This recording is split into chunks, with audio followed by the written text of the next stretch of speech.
Crown Bet is back in the game. Built for the big moments in racing and sport. From a name you know. Bet with Crown Bet today.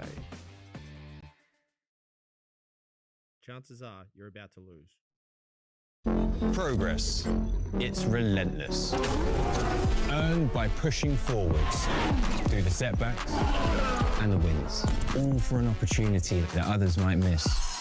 Two worlds driven by performance, guided by data, insights, and feel. It's never just a move, it's a mindset. Because better never settles.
Welcome back to the Aussie Millions 2026. 770 players began the main event, and there you have the number in the top right-hand corner of the screen that matters the most. 17 players remain as we play down to a final table of 7 players. A whopping $7.7 million prize pool. We are now rebalanced, and we have lost a player in that time. As we rejoin the action, I am joined by Ben Blaschke, my man, and Frankie Bianco, who's fumbling the microphone that drives me nuts. Frankie, great to have you. Sorry, Paul. Never smooth with you in the microphone, but always action-packed. Never a dull moment, my now, friend. Frankie, yes. I want to get a bit serious here for a second, because despite your colourful, fun demeanour, you're quite serious and understand this game. So 17 players left in the Aussie Millions. How serious? You've seen this before over the years. This is really, really serious stuff. What comes to mind when you join this action and see these players at this moment? Well, look at it like that. I suppose they're looking at the pay jumps. You know, the pay jumps get quite big from out. You know, look at top three. What is it? 1.6, 1 million for second, 635 third. Like, you'd think they probably might do a deal when they get top 3 or 4. But if you've got one top player in there, he's not. So this is where I suppose the aggressive players build up their chips even further, get more in chips, Paul. Yeah, and some of these players, Ben, are some quite notable. We see Ricky Vigas, who was with us before the break, and Andrew Henriksen, no stranger to success, great. Right? He's a great player. Give us a few particulars, Ben. Well, look, Andy's got a WSOP bracelet, first of all, so anybody that's got a bracelet has achieved a lifelong dream of every poker player. Andy's been around for a long time on the local scene. I was covering Andy 15 years ago in playing events around the country. So Andy is just a stalwart of the local poker scene and still performing at a high level. Quality players are quality players. Victor Dye, a bit of a rising star. Patrick Barber's been around for a while with some pretty good accomplishments, and Dean Blatt as well is now, like Andy, he's been around for a long time. Took a bit of a break for a few years, Dean, but the past 3 or 4 years he's come back with a vengeance and had some really quality results. Yeah, Ricky Vigas sitting on top with 3.9 million. Andrew Hendrickson not too far behind. Victor Dye started the day, ironically, as chip leader, so still hanging in at 2 million. You know, with 10 players remaining to the final table, this is really where the rubber hits the road in terms of payouts. You know, you do see nerve blow-ups. You do see players really attack. But we are really at the point of the tournament where one fatal error will change your outlook, because you may never get here. You may never get this close. And I would argue to the viewers, what you're watching here is about as close as you can get to a massive final table, one of the biggest final tables of your life. So every single bet, every single moment is so critical, and there's fatigue to think about. There's these guys have been playing for days, Frankie. Talk about the way players change over the days of poker. What can happen to a player in fatigue? Well, I think, Paul, that they're a lot more disciplined now, whereas back in the day they were partying more, as well. Yeah. But now there's so much money involved. I mean, look, if you bust now, you get 61,000 versus nearly 1.7 million. It's a big difference. It's life-changing compared to... It is life-changing money, right? It really is. Yeah. So we've got a raise here from Hugh Nguyen to 120. A call from Dean Blatt in the big blind. And the flop comes 7-5-3 rainbow. And the action is on the big blind. Dean Blatt checks over to Hugh, who was a one-time short stack earlier at our feature table and then just went rocketing up to nearly 3.5 million or 4. So Hugh really turning his luck around. It goes check, check. The turn is a 2 of clubs. Over to Dean. Pot's about 330,000. Blinds 60,000. Does anyone remember Andrew Hendrickson's handle on stars? Remember? I don't recall. Yeah, we'll ask him. We'll have to ask him. He's a bit busy. Yeah, well, yeah. On the bet. He's not in this hand. 130,000. Over to Hugh. Flop the nuts on you. That's what it was. There you go. People at home, if you're wondering where the cards are in terms of the whole cards or the RFID, throughout the last 24 hours we've had a few challenges with that, and unfortunately because the nature of the fix is where we need to look at the table, and underneath the table is quite technical in its solve. It can only happen when the tournament has stopped, which means we can't do that. So we continue our broadcast because that's the most important thing, and then we rectify the issue. Looking forward to rectifying that issue for the final table. However, we are with you until we crown a winner. The river, a 10 of spades now. The pot, just under 600,000. Actions on Dean Blatt with 1.4 million in his stack. Playing down to 7 players tonight and a final table, and it looks like Dean's going to make a strong bet here. Makes it 380,000.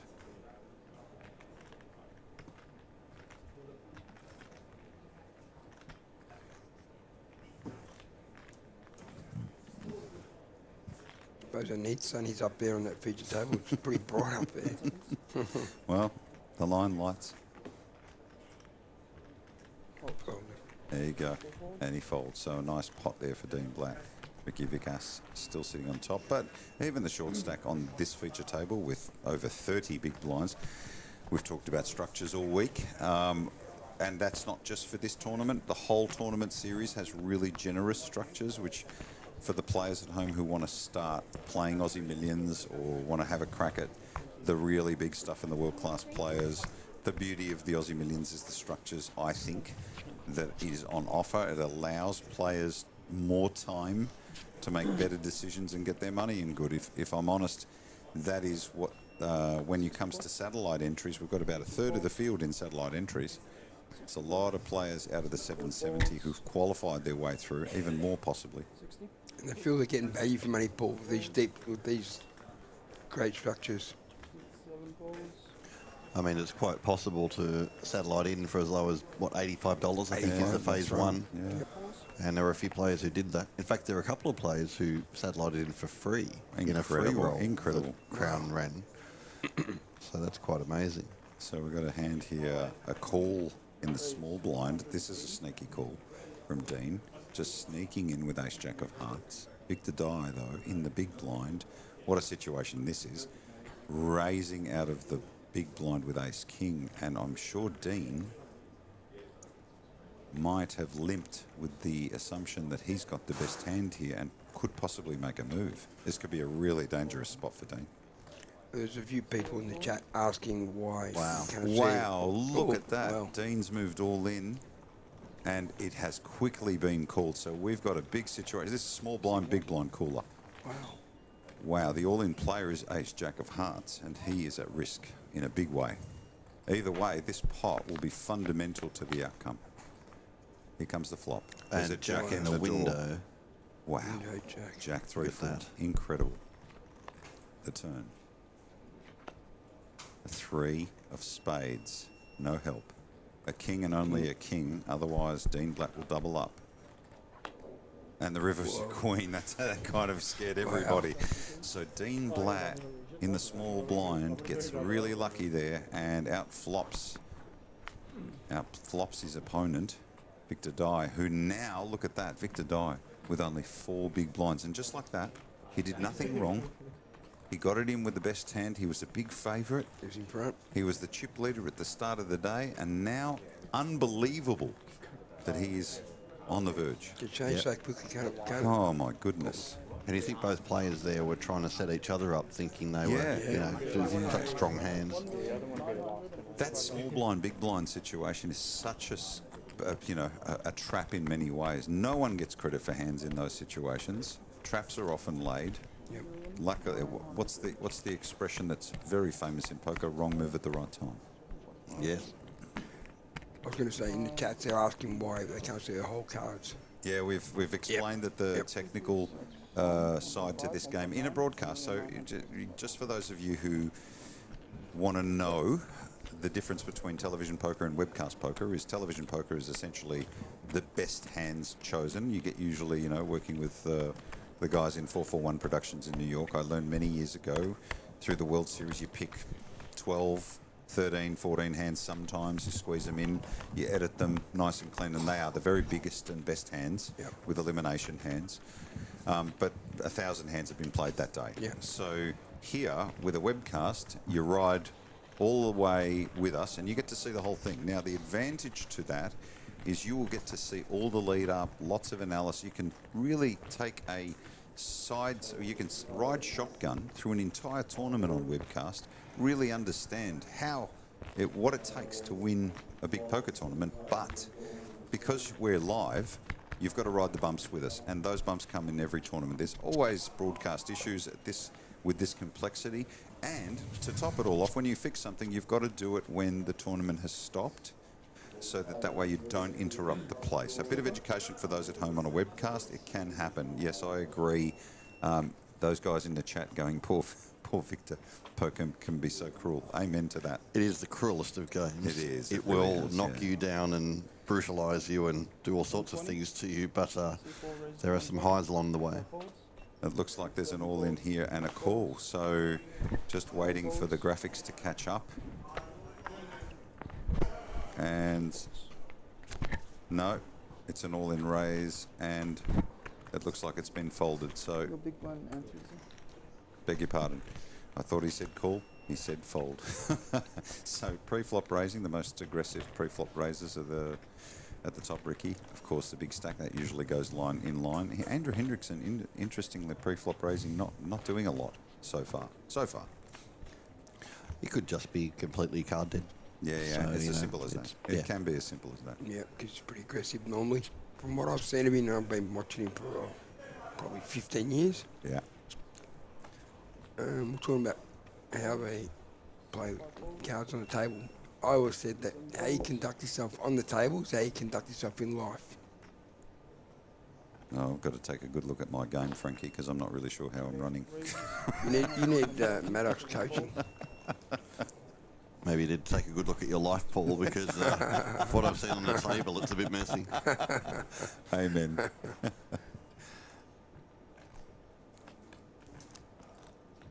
17 players remain. 10 to go to our final table. Josh Monk is in the house. Tony Hasham's in the house. All the pros playing other side tournaments and events are still here, all sort of taking a peek. We've got a pot here, raised by Dean Black to 120,000. Called by Hugh, win. So 3.9 million in Dean's stack. Whoa. What a flop. A king, 10, queen flop with 2 clubs. That is a flop that many would say top 30% of hands would strike. So just to give you some perspective on how some of these players think, they do rate the flops. I asked before about whether anyone knows how many different kinds of flops there are, the number. 150 to call. There's a bet from Dean for 150. Over to Hugh.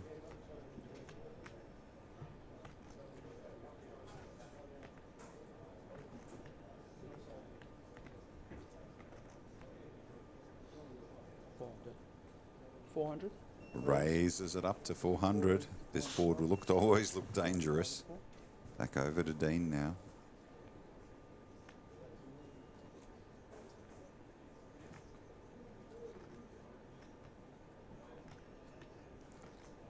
Dean, thanks to that last hand. Doesn't give away much bloody, does he? He gets rid of it. So a nice takedown there from Hugh Nguyen. That'll take him up to 3 million. And Andrew Hendrickson just slightly ahead. Dean Blatt, thanks to that Ace King hand, 3.7 plus. Victor Dye really needs to make something happen now. My daughter just sent a message, said, "What's wrong with your voice?" Well, yeah. Well, it's been a long week. Let's talk about that for a second, Frankie. Yep. What have you been, when you've been out on the floor, what's the vibe? You've been pretty active and you're very connected to the players. The vibe, we've just been doing interviews, Paul. Yeah, right. Yeah, we've been here till 3:30, 4 o'clock in the morning. Yeah, interviewing the winners of each event. We've only missed a couple because we're just too tired. Yeah. 15-hour days, but look, you do what you got to do. It's been great fun, but my voice is worse than finished. Yeah, Kyra, that's the reason, love. You see me interview with my daughter? She interviewed me. I did. Listen, I'm not. She's lovely. I'd probably buy a gun if I had a daughter like that. Saw you do a great interview with Kay Tanaka the other day, Yes. Frankie, which he was very popular. He was. We've had over 450,000 views on his Twitter, or X, as they call it now. And Georgie Alphabet's in the house now. Look at him. Georgie used to work here 13 years ago. Sarah Kim just finished. She's a bit tired. She looks golden. She does not look tired. She looks tired, mate. You don't say She's that. been working hard. Frankie. I can say it to her. I'm good friends with her.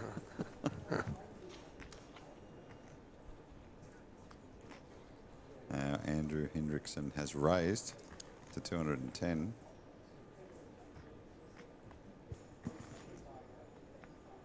Looks like the action is on Hugh Nguyen. 10 seconds.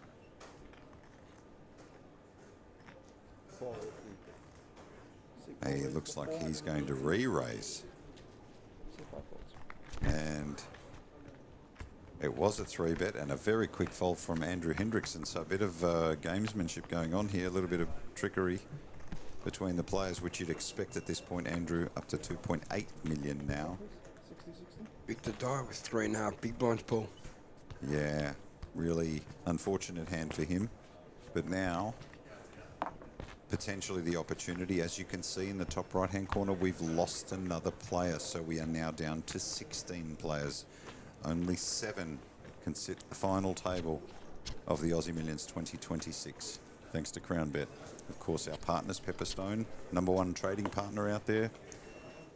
Leading broker, one of Australia's leading brokers, as a partner to the Aussie Millions. So if you're looking for that kind of service, please look them up. 120 to go. 2 folds. 4 folds. We lost Jensen 120 to go. Chow recently. In 17th, Ben? Yep. Yeah. We can throw a net over the field now. It's really, really down from such a big number to only 16 players remaining. Victor Dye, the short stack here at this table, possibly the short stack in the field. Is there a way to check who's still in? Or there's always a way, Frankie. Usually it's asking you to check for us. But there are always updates we can grab. Yep. Look, we have our friends from Poker News here doing the live reporting, so of course people can follow Poker News for the written reporting. We're providing the streaming here. As Paul has mentioned, a little bit of an issue with the RFID, but we're still powering ahead because the option is no coverage at all, or coverage of the final table as we're providing it. And I think it's important to watch what people are doing and see the tournament progressing, understand what's going on. Of course, we saw moments ago Victor Dye clashing with Dean Blatt in a monster pre-flop small blind versus big blind pot. Oh, what a hand that was. Yeah, really Ace Jack versus Ace King, and boom. And here he is, Victor Dye, with Ace 9 of clubs under the gun. He's really got to think about his position. By the way, I've just confirmed for our listeners that it looks like Michael Mizraki will join us for the final table tomorrow, which is just outstanding because we're expecting to see Joe Hasham as well. You're talking about not just the best player in the world now, but Joe Hasham, the one-time best player in the world and home to the Aussie Millions. Victor Dye is now all in for 210,000, and the customers are now starting to circle to see whether they are interested. Action is around to Patrick Barber. He's got 2.1 million and he's mulling a decision. No, he's not. He's folding. Victor is safe for now. Round to Andrew. He's going to take a look. Folds. Ricky. 3.7 million in chips. He's going to let it go. Dean Blatt looks at Jack 7. Shows him. And calls. So here we go. So Victor Dye is ahead in this hand. He's a 65% chance of taking it down. But if he sees a Jack of 7, could be trouble. So Victor Dye started the day as chip leader. Got terribly unlucky Ace King. And here we go. Victor Dye strikes his ace. Looking good. Nut flush draw. Nut flush draw as well. Turns an 8, no help, so he'll take it down and double up. So that's the first. Breathes a huge sigh of relief, and we'll take a really, really much needed pot. Victor Dye climbs to 500,000 in chips, now up to about 8.5 big blinds. He's got a few folds in there.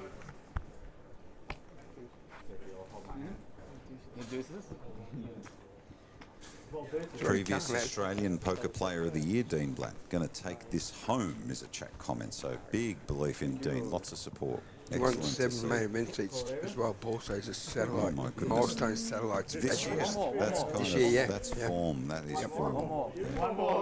Victor lives, they say. It's a very calm atmosphere though in here, isn't it, Paul? It's a bit of tension, but in the room. Yeah, we were talking before about how, yesterday we came back on, what's today? Saturday. No, we came back on Friday morning and for day 3 and there was this buzz in the room because there were about 160 players left, so there was this action going on around the room. But of course now we're down to our last 3 tables. It's and there's so much money on the line. I mean, there's every hand, there's quite a lot at stake. So no difference of atmosphere in the room now. Look at this, all-in situation once again for Victor Dye. He's again in a dominant position. Ace King versus King 6. So if Victor wins this hand, he'll be right back in the game. Doesn't want to see a 6 or a fistful of diamonds. There's a diamond in the door. 2 diamonds. Wow. Victor. It's now about 50-50, nearly. The turn is a king of, and that's no help. So only a diamond or a 6. Or a jack, and then the river's at 3 of clubs. So once again, Victor Dye will double up. He's now 960,000. This game's unbelievable, isn't it? Really, it didn't take much. I say chip in a chair, I'll tell you. We thought we might be down to 15. Victor is hanging out. Victor lives, as they say. Go the short stack. And for those of you who are at home who have watched these players or take some of the learnings in the wrong way, we are also broadcasting to a wide audience of players that aspire to play the Aussie Millions. So we ask for your understanding as we sometimes are educating a public that aren't as advanced as those listening. But that's the thing about the Aussie Millions. There is still an enormous poker community of people that are waiting to see whether they are good enough. And they often watch these broadcasts wondering whether they are. It's part of the reason I love a broadcast like this as opposed to a television broadcast, where you really get the sense that if you ride along and see how hard it is to win a tournament, it gives a very different view. I know from personal experience so long ago, watching as a kid, watching TV poker and then going and playing is quite different. Yeah. Here comes Gorgeous George, as he calls himself, Paul. Yeah, I don't know how I feel calling myself Gorgeous George.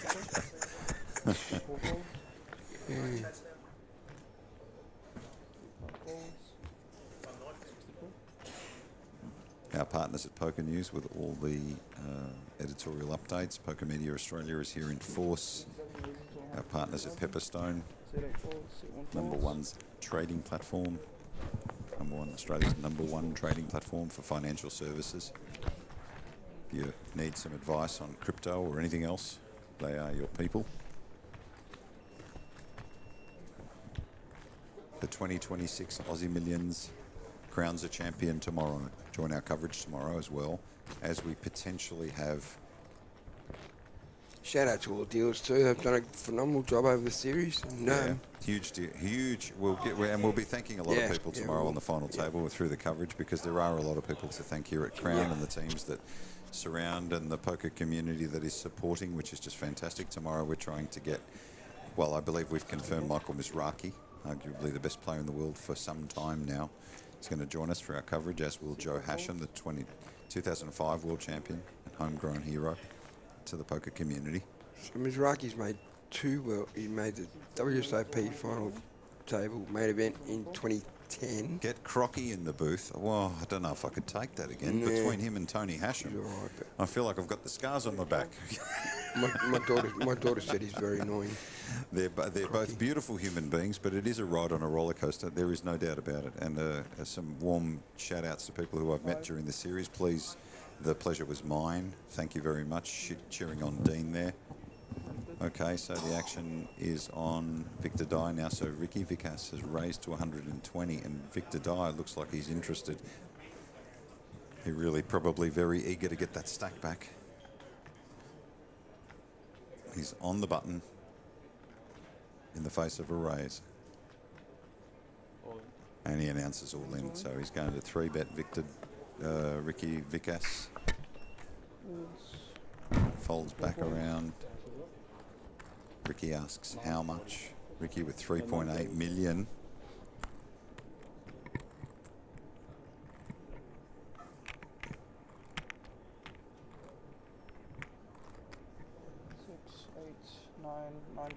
$930,000. There you heard the dealer. 930 to call. Ricky now ponders and folds. So a nice takedown by Victor Dye, climbing back up above the million mark now at 1.2. So real big climb back from the dead, really, at 210,000, now to 1.2. That's got to feel good. It's got to feel much better. What's your guess as guys to win the whole thing over the rest of the field?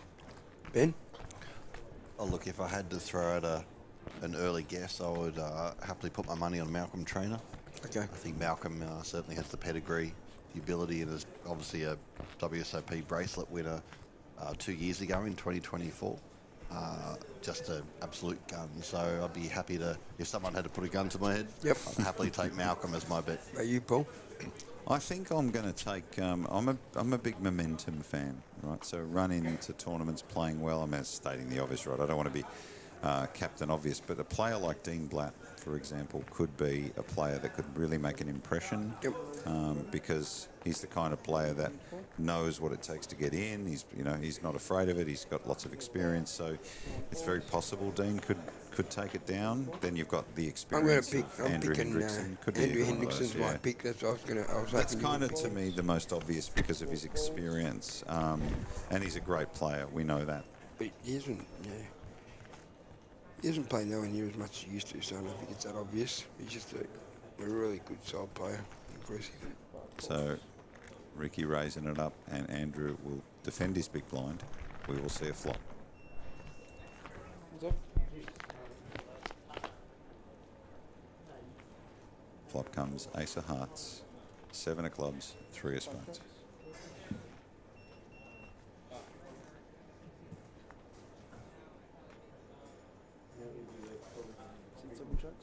And it goes check over to Ricky, and he checks behind the turn, 3 of Hearts. Andrew checks.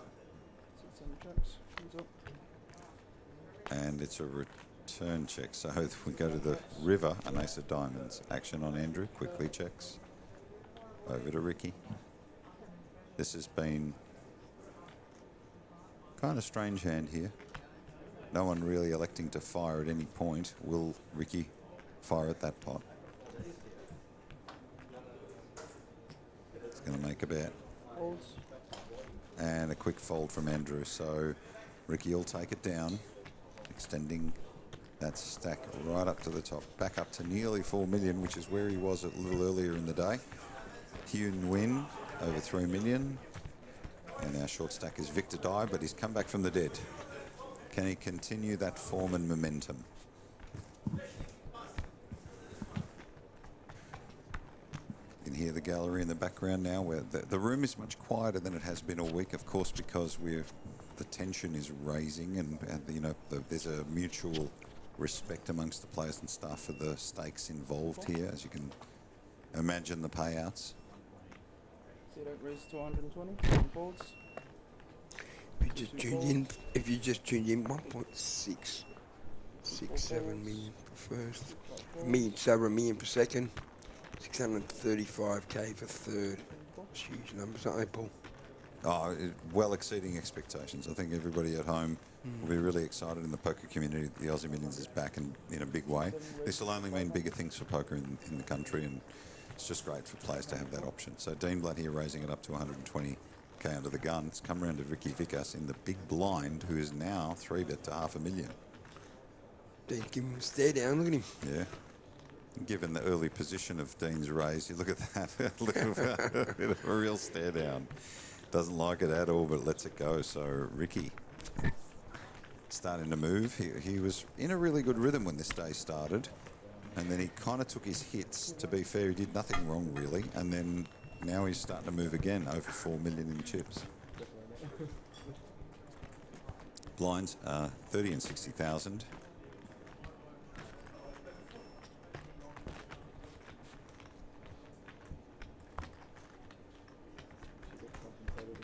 To answer our players in the chat, or sorry, our audience in the chat, we do anticipate that tonight we will rectify the card issue, and we will have a little bit more of a head start than our commentary. Hopefully we will resolve it tonight, but they are difficult things to resolve when the tournament is still going. 120. C2 raises to 120. So Ricky's had an interesting journey over the past couple of hours. He came onto the featured table previously as a big stack, and certainly used that stack so as to exact maximum pressure. He was by far the most active player for quite some time. Took a bit of a hit, slowed down naturally as you do. I'm sure he went a little bit card dead for a while too. But he's come back, and I think we're starting to see him use that that pressure of the big stack recently to become more aggressive again. We're in a hand here. Patrick Barber raising it up to 120k. He's got 1.8 million. Dean Black calling out of the big blind. Flop comes Jack 5-6. 2 hearts. Dean checks to Patrick. Pot 330,000. 175. And announces a bet of 175. So back over to Dean. 175 score. Takes another look and lets it go. We are 16 players away, or 15 I should say, away from crowning a champion. 2026 Aussie Millions main event. We haven't had one for 6 years, Paul. Just such a good feeling having this tournament back. Good comment from Martin Ward in the chat, who's picking Michelle as his wild card to win. Well, Michelle's chip leader as well, so in a really strong position to do so, and absolutely right. Not GTO approved. I mean, Michelle plays the game his own way. Makes some unexpected moves. And we love to see that, right? That's the part of the game that's beautiful, is the unexpected. It's what we call exploitative play rather than GTO play. So, yeah, big word there, Ben. I know. I had to think twice before getting it out. Bring back the old poker room back downstairs. Yeah. I mean, bring back the whiteboard. Thank you, remember that. Thank you, remember that. Look, it was a famous room. I think maybe a little bit outdated. And as the Aussie Millions grows, and it will grow over the next few years, I think that possibly there was not so much room for expansion down there. I know, we expanded to across the road. We were in satellites at the exhibition hall. Yeah. Andrew Hendrickson raising it up to 120. Round to Victor Dye in the big blind. Thinks about it and lets it go. There is our chip count on main event day 4. 30-60 blinds. 16 remain. We play down to a final table of 7 today. Tomorrow we come back, we play down to a champion. We give a first prize of $1.667 million, a second prize of $1,001,000. You can hear from the tournament floor there's activity. You hear Danny McDonough calling the hands on the floor to make sure that we are kept in the loop, so you will often hear noise in the background, and we will keep you updated from the tournament floor, or you'll see that number on the top front end of your screen drop. And Hugh Nguyen will raise it up to 120k. Over to Andrew Hendrickson, who folds. And just fantastic to see so many joining our chat from overseas. We had tons of activity from Japan and other parts of the world. Fantastic to see. Here we have a situation, right, okay, so a raise up for Hugh Nguyen to 120. Ricky Vickers has 3-bet with Ace King to 360, and look at what Victor Dye has picked up. My goodness, this could be a huge hand. Can he do it again? Victor has come back from the dead, got over $1 million in chips. I can't see him folding this end. So once again, Hugh Nguyen under the gun raises, Ricky Vickers in the cutoff, 3 bets. Victor Dye moves all in for $1 million in chips. Back over to Patrick Barber, who will now take a look at his cards. Doesn't look very happy. Looks like he's got a decision of some kind, does Patrick. Waiting for the count. Look at this. And we know Ricky's sitting on Ace King.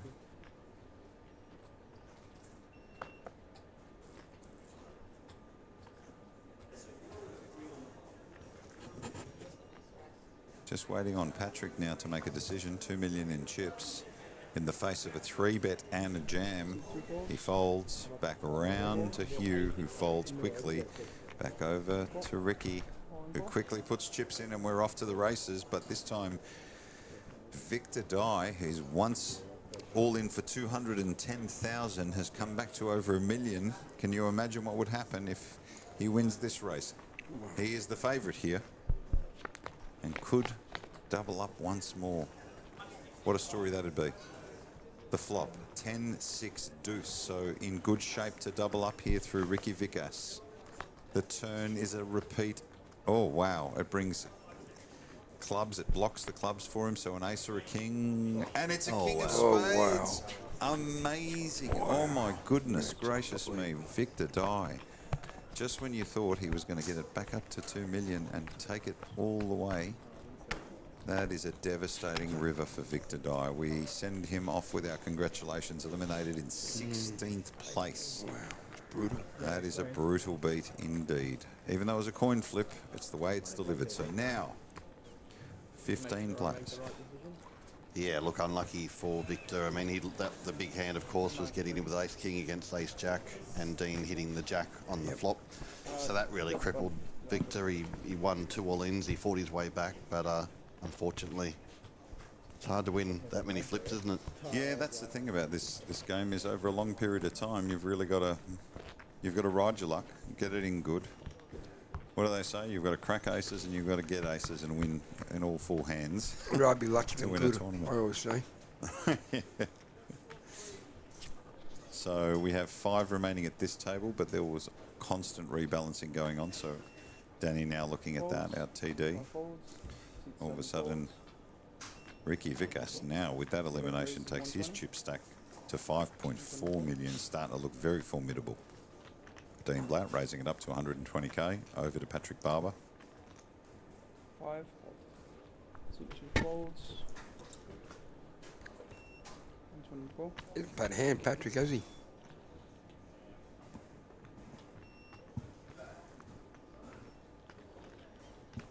We're in the middle of a hand here. Dean to 120, called by Hugh Nguyen in the big blind.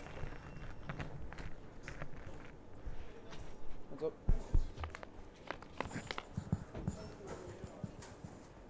Flop. Queen 9-5. Queen of spades. Check that. Action on Hugh. Checks.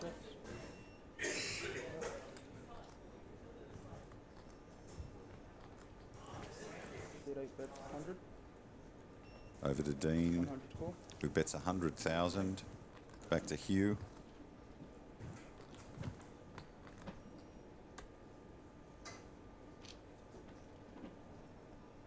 Just under 3 million in chips. 15 players remaining. I keep saying it because I'm excited about it. He folds. We'll try and get an update. There's an update on. There's any updates on Jess Stanley?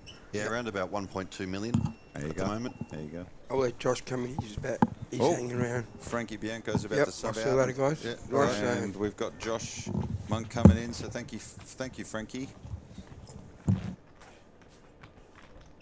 Handing the headset over to the Monk. We're rotating our talent. Good I to use have, the word talent very loosely. Yeah. Welcome, dear. Josh. How are you, Paul? Ben? I'm good. I'm good. How are we doing? Yeah, not too bad. We've got a very interesting 15 players left in this main event, as if you didn't know, because you've been trolling the floor. I have You been. know more than we do most of the time when it comes to the players and the stats and all the information. But Victor Dye taking a huge hit in that last hand. Right. So is the new end back in there? Wasn't he playing the final table of the 25k and we were commentating on that earlier? I'm not sure whether it was the same fellow, but we can confirm. It's only been 2 weeks of commentary. Might have to look up the You're stats online, testing yeah? me a little bit. Andrew Hendrickson in a hand here. He's called out of the big blind to defend with Queen 4 of hearts, and he strikes a 4 here. Bottom pair. We don't know what Dean's hole cards are. It goes check over to Dean. Dean's sitting on about 2.9 million. And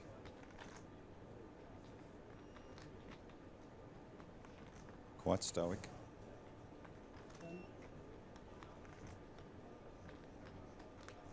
Check, see it, checks. And he checks. Hands up. The turn, an 8 of spades. Check that.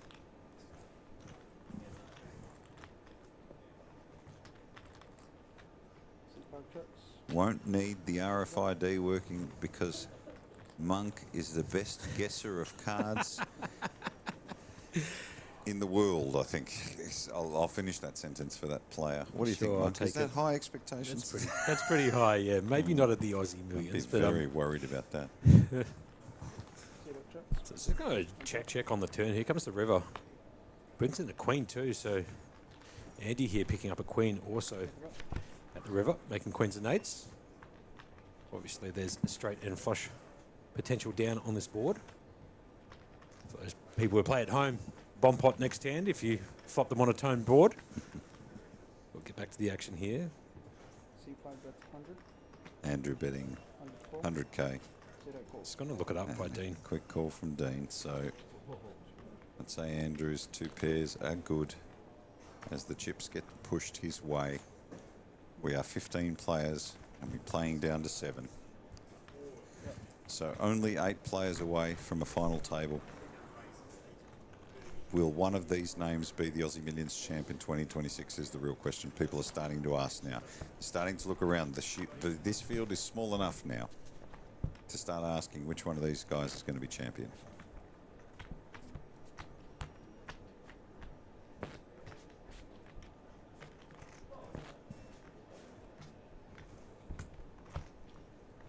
So, Josh, you've been called out in the stream as the best guesser of cards on the planet. Yes, yes. And I want to see this talent exhibited on this stream. Geez, I'm going to get it wrong now. You put me under the pressure. Well, that's why we called you out. We just want to embarrass you on stream. See that calls. I think Dean Blader was the Australian Player of the Year too. So he's in there. I think we're getting We're taking our hits in the chat because players are giving us a hard time. We don't mind. We've got broad shoulders, but there's some defence. We've got defence in the chat. I love it. Yeah, some people putting up the D. Appreciate that. Round to... What was his name? Hugh? Is that how you pronounce it? Hugh, yes. I checked with him. Yeah, you I did. checked with him. Pronunciation for those who are aspiring commentators. It's going to fold up on the button. Round to Andy here. Geez, Collingwood and Geelong going at it at the same time, and Geelong giving Collingwood a good towel up. I don't mind mentioning that because my wife barracks for Collingwood. Thanks, Bruce McAvaney. It's going to be a... It's the best win Essendon will have all year is the beating Geelong put on Collingwood. So just a limp here from the small blind. Ricky's checked back the option, the big. Off to the flop we go. Queen 8-5, 2 diamonds. Let's see if Andy has a stab here. Yeah. He doesn't. He's going to check it round to Ricky. He's decided to check it back. Or no. Looked like he tapped the table, but he didn't. Ricky's the gentleman there with the glasses on. The full head of hair too, just quietly. We can only dream. Good call from Ben Blasky there. He's going to flick in 60k. Action back round to Andrew. He's got 3 million in chips, just a little bit over. And he's going to flick in a call too. So off to the turn we go. 7 ball corner pocket. No, 6 ball. 3 side still. 6 of diamonds on the turn. And he's going to check his option. Flush does come in, same as the straight. This is where you give us your hand predictions here. Sure. I can do this. Well, you're the best guesser of cards in the world. If it doesn't go to showdown, I can pick any hand, right? So... And we can just say, yeah, sure. Yeah, sure. The river, a 3 of hearts. So I'm going to put like a ace-9 for Andrew, and I'm going to give Ricky 5-4 off, something like that.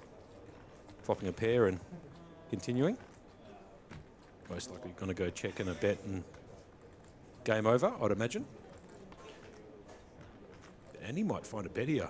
He's contemplating it. He is too. I like this from Andy. You know, I like Andy's play really manages his pot size as well, doesn't he? He doesn't make the pots big. He doesn't inflate them until he wants to. Good call. Talking about inflating a pot. Bet a 225k here, straight back into Ricky. Yeah. Well, I've put on ace-9 here. Might have had the ace of diamonds. Decided to float the flop. 10. We actually bet the flop and got called and then check on the turn. So Nope. Out he goes. definitely ace-9 there. Paul Curry, what do you reckon? I would never question you, Josh, not especially after with this reputation. Come on. Yeah, I'm trying my best. I'm too experienced for that. Ricky Vikas, over 5 million in chips. The short stack at our table is now Patrick Barber at 2 million, so very comfortable. But we have other stacks in the field that are shorter. Getting closer now. A little bit of a trivia question on Andrew Hendrickson, I should say here. You know, he was at one stage, the youngest player ever to win a bracelet. He was 23 years of age in 2011. Right? Yeah, 2011. Right? Wow. Yeah. Melbourne based, obviously. Andy? In Europe, I believe. Yeah, in Europe. That is correct. In Cannes, France. Yeah, taking down $202,000. So there you go. That was over 15 years ago. Well, even longer. Yeah, 15 years ago. Pardon me. 2011. Good to see your maths is mathing. Yeah, mathing. My math is mathing, yeah. It's good to see your fans are worried about the expectation we've put on you. Yeah, sure. The boys obviously coming in to bait me a little bit of trolling. We have a bit of fun as the commentary team. We had a bit of fun with the stream and the chat as well. So we appreciate the support. We even appreciate those who are a little bit frustrated by the lack of hole cards. We understand, but look, we're doing what we need to do. And look, we're here for your entertainment. Yeah. So, yeah, and there's nothing more entertaining than the voice, Paul Curry, back out of retirement. The voice, yeah. Josh Monk, the greatest reader of cards. Good call, Ben. Appreciate that. They are making a very, very big effort down here in the Aussie Millions to try and bring you those whole cards. And hopefully tomorrow, Paulie, we'll be able to have the whole cards. Well, they obviously did a bang-up job on the tournament, Yeah. but they didn't have enough budget for good talent. There you go. Anyway, back to the action here in the cutoff. Andy is going to raise it up. Becoming a little bit more active now. Yep. It's going to pop it up, make it 120 to go. Just structure popping it. The blinds here are 30k, 60k with a 60k big blind ante. This is hand number 107 on the stream. And to Patrick Barber. He's the gentleman there with the his glasses were kind of made pretty famous by Bret the Hitman Hart back in about the 1985s doing the Now you're WWE. testing my age. Take a look at the top right-hand corner of your screen. We have lost a player. We are now down to 14. So 7 players off. We are so close. And the difficult part, and I always put myself on the sympathetic empathy side of things, is in the next 7 players, what that will feel like. When they, those 7 players that bust, that walk to the car park, that long walk to the car park and home, knowing you got this close and you might do everything right, what does that feel like? My heart already goes, they're not walking yet, and my heart's already with them. Well, every player here is now thinking about winning the Aussie Millions. Yeah. Of course, there are steps along the way, so final table. Also, we're starting to see some big jumps in the pay ladder. Yeah, so great call. There's 14 players left. They are all guaranteed $77,000. Once we get to our 11th place finisher, they will earn $107,800. So that's 30 grand. Yeah, 30 grand pay 30 jump. jump. And they just get bigger from there. So there is, there's no shortage of incentive to survive and keep moving up that ladder. Bra Lenciaga in the chat, they're saying, did they try turning it off and turning it back on again? Well, that is usually a solution to most I things. do that with Troubleshooting everything. 101, yeah. There's nothing that doesn't work with. They have tried that about 100 times. They've actually unplugged it from the wall socket too. Unfortunately, can't get it done. 3-bet here from Dean Blatt Yeah. to 300k after Ricky opened. In the cutoff, Dean Blatt on the button. Patrick. Round to Patrick. The Hitman He's Hart. got 2.1 million. He does have the Hitman Hart glasses, yeah. Absolutely. In the small blind here and in the tank a little bit. Yeah. Doesn't like to put it into the bin. Hugh will get out of the way. Back around to Ricky. Initial razor. Lets it go. So Dean Blatt. Dean with a bit of a question mark to another player. On my table, it's always been if there's an open and a 3-bet, it's been 30 seconds. Okay, but I've been playing completely different. Bit of a question on time here. No, it was. No, big blind gets 30 seconds. Can you actually just go and ask? Yeah, like I wouldn't say Just getting a confirmation on the 30-second rule here. I wouldn't say to act. It wasn't actually. No, it's fine. I think Yeah, because it's a 15-second rule pre-flop. Yeah. But the argument is, once there's been a 3-bet, should it be a 30-second rule? Which is a fair question. That's a great very question. fair question, and I'm sure Danny will have all the answers. He will have that answer on the end of his tongue, ready to go. He's thought of every permutation there is. I'm quite sure. We keep getting the question, are the final 7 allowed to cut a deal? Well, I mean, they can do whatever they want, really. Yeah. between Their Well, money. the one thing that I know is we're not allowed to talk about a deal. Yeah, Crown doesn't facilitate any of the deal making. So No, Crown doesn't get involved in any of that. If it happens, happens, it's it not in happens. their knowledge. So. Correct. Yeah. Correct. we got dirty covered like twice. Your small one. And I'm like, big blind. round to Hugh here in the small blind has been folded around to him. He's going to limp in. It's definitely not one Against good the thing. young crusher I agree with being more than of that. I Andy don't think the big Hendrickson. blinds- After the Sorry, flop I'm we not go, sure. pot here I 180. know. K blinds Why would we 36 to try and get 60. 30 seconds as opposed to anybody else? Of the main event here at the Aussie Millions at Crown Casino, brought to you by Crown Bet. Flop comes down Jack 9, 6, 2 clubs. He's going to decide what to do here.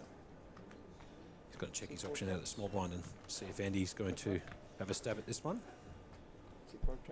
Decides to check it back. Here comes the turn down and Dirty brings in the 8. Big card. Completes the straight on both ends. Obviously, Queen 10 here is the nuts. If you had the Queen 10 of clubs, you'd be licking your lips here a little bit with a redraw. To be fair, Licking your lips. of course. Check here by who? And he's got to just check it back, so Can't imagine either of them have much of a piece of this board here. The ace of clubs at the river here hitting. Very unlikely it's in any of their range. With me saying that, who's decided to come out with a bet? So, yeah, the commentator's curse coming in absolutely clutch here. And he puts out a bet. And Andy's just going to lay it down. So, there you have it. We are level 25 with 14 players remaining in this wonderful main event and return to the Aussie Millions. 6 years without this tournament has felt like something huge has been missing in our lives. Yep. And it is back in a massive way. We are just so happy to see it all.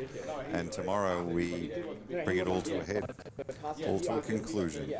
And we hand out, by the way, that ring, the Aussie Millions ring. I don't want to know how much that ring is worth, but I know it's worth a lot. Right. It's beautiful. I might have to go and have a look at that at the break there, I Ben. don't know that if I won a ring like that, I'd be gutsy enough to wear it. But hey, if I had the 1.6 million, maybe I would be gutsy enough to wear it. I'm not really sure.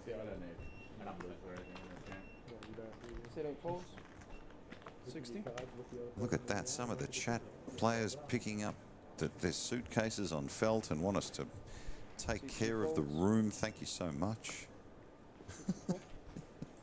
They never miss anything, our viewers. No, they don't. Very observant. Careers in continuity. Thank you all at home. Give an update on the PLO 5K. I've actually got a friend of mine out there playing. Van Marcus was playing that earlier. He was, at dinner yeah. time. The surprising thing to me is you have a friend. Yeah. Touche. Plenty of friends there. Touche, yeah, well said. It's going to get popped up. So Ricky Vikas raising out of the big blind, and Andrew Hendrickson, who limped, not having any, not buying into it. So Ricky, 5.1. Patrick Barber sits a short stack at 2.1 million. Bound to happen, Josh. Yep. So the event 17, the 5K PLO, as of about half an hour ago, got a little update. There were 39 players remaining in that. You ever gone down there the Instagram rabbit hole on bloopers? Oh, yes. I have found, like as in old TV bloopers, Yeah. because for those of you who remember what television looked like, Sure. sometimes I sadly watch at night and get into a fit of laughter next to my wife who's asleep, and she gets quite angry when I wake her up with, but I can't contain it, and I think that makes it worse. Yeah. There's some great stuff online. 222 players you were mentioning there. Yeah. Josh. And they've got $247,000 up top in that 5K PLO. Yeah, that's a pretty Gee handy whiz. prize pool there. I remember talking to Daniel Tribbiano earlier. He was expecting 100 to 150 runners. They got 220. Good news, we can see some cards now. So Ricky here. It's a bit hit and miss with our RFID, but we're seeing something. Calling out of the small blind. Obviously, Dean Blatt has checked back his option here with the 6 deuce off. Here comes the flop. It comes a deuce straight away. And a gut shot too for Dean. Interesting flop for that hand. Let's see what Ricky decides to do with Queen 10. He's going to check his option. Round 2, Dean. Bottom pair with a gut shot. Simple check back. Jack on the turn. No help here, obviously, to Ricky. In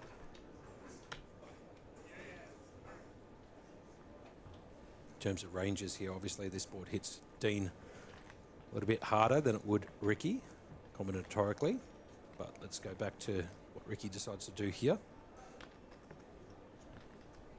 He does elect to check it. Dean could fire out a bet here or check it back, which he does. Repeat throughout the river, so Dean's looking pretty good here in terms of he's thinking he's got the best hand. Can Ricky fire a shot here and Dean pick up a few more chips, or is it just going to go check, and it will? Dean's going to show him the 6 deuce off. Dean takes it down. 14 players left, and you can hear in the background Danny commentating on the floor for us. And what will happen is that number will update in the top right-hand corner as the players bust out, and then we'll get you the information as it happens live in the room. Yeah, the reason they aren't playing 7 and 7, as the question is in the box, is because we actually become six-handed in this event once we reach 36 players, and it remains six-handed through to the final table. Yep. So we actually have 3 tables at the moment. We have 5 and a 4, I believe. Makes sense. Yeah. And we obviously only become 7-handed on the final table. Correct. Because you can't be playing 4 and 3. Yep, correct. So you can hear now that there are players that are on the move in the field. We will bring you the updates as that action news comes to the desk. Action on Hugh Nguyen at our feature table. Under the gun, bolts. Andrew's going to get it away from it. Round to Ricky on the button. Been pretty active, Ricky. Does have over 5 million in chips, so pretty healthy stack. He's going to pop it up and make it 120k to go. Can Patrick find a hand in the big blind? To flick in a call. It's going to cost him 1 big, 2 call. 500. Right. 500. It's going to make it 500, so here's a 3-bet to 500. Action back round to Ricky. Patrick's had just about enough of Ricky raising every hand, so here comes the 3-bet to 500k. And that's the thing about Ricky's style, is he's not going to get much credit when he gets the hands, and that's when you get paid off. 100%. Good shout, Paul. I want to be a crusher one day, Josh. And he does elect to call here. Okay, so pretty decent pot building here, over 1 million. All right, so let's have a look. $1 million in the middle, as you say, Josh. Yep. A 3-bet from Patrick Barber to $500,000, and in we go. $1 million pot. The flop is an ace 9-5, 2 hearts. The action on the big blind, which is Patrick, and Ricky will have position here on the button. What do you expect? Well, I think Patrick probably has to continue his story. If he's 3-bet at pre and being called from Ricky, I think he needs to continue, which he does. He's picked up a couple of little chips here and flicks in 100k, so betting 10% of the pot. Which would have seemed odd back in the days, but we're seeing a lot more of this now, this thin betting. Yeah, that's the new school game. In the old school game, they used to just move the bet slider online, 63% just lead out, yeah? Nowadays, the game's a little bit more tricky. So he's going to bet out 100k, action back round to Ricky. Looking down at that ace 5-9, 2 hearts board. Look at puts this. It straight in the bin.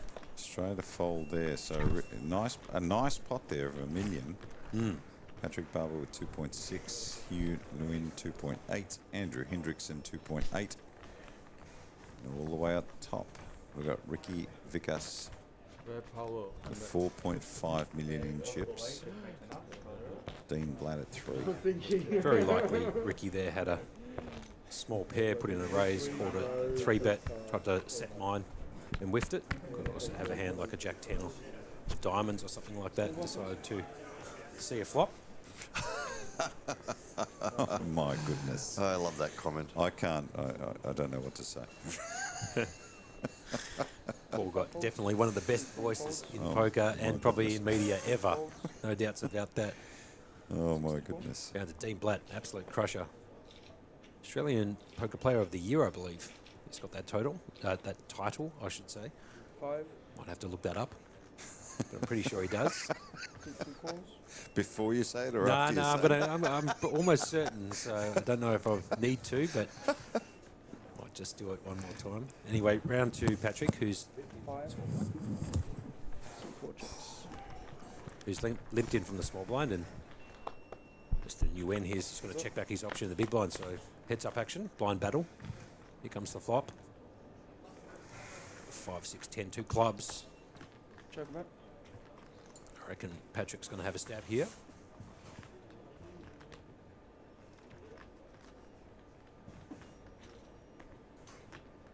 Geez, they don't give much away, do they?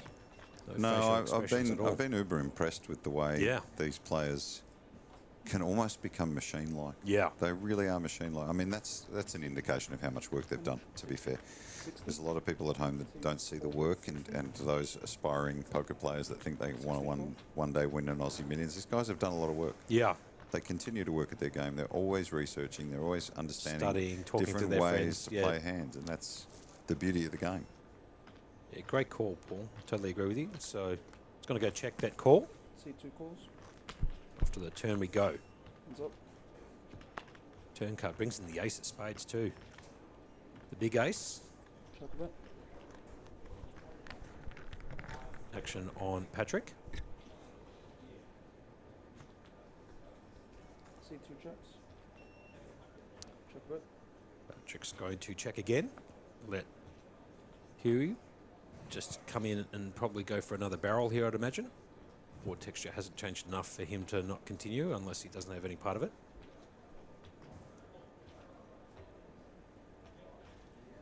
10 seconds. I reckon he's going to shoot another barrel. What do you think at home? He doesn't. Decides to check it back. So check, check. On the turn. 5 of diamonds. Adam Burke's prop card coming in at the river there. The exact prop card too. 5 of diamonds. It's good to see that the people at home have got a sense of humour, not just about myself, Josh. Yes, absolutely. So action back on Patrick. He's got to check it again. As Ben said, we are here to serve you. It did go check, bet, call on the flop, then check, check on the turn. Patrick's going to check his option out of the small blind, so back on Mr. Nguyen here. He's the guy with the aviator glasses on, straight out of the Maverick movie. He's going to find a barrel here on the river. Let's see what he decides to bet here. 315 a call. He's going to bet 315, so he's actually over betting the pot here. Yeah. Wow. Seen this a couple of times, Stu, Right. on the river. Okay. Patrick hasn't flicked this one into the muck yet, so he's in the tank here a little bit.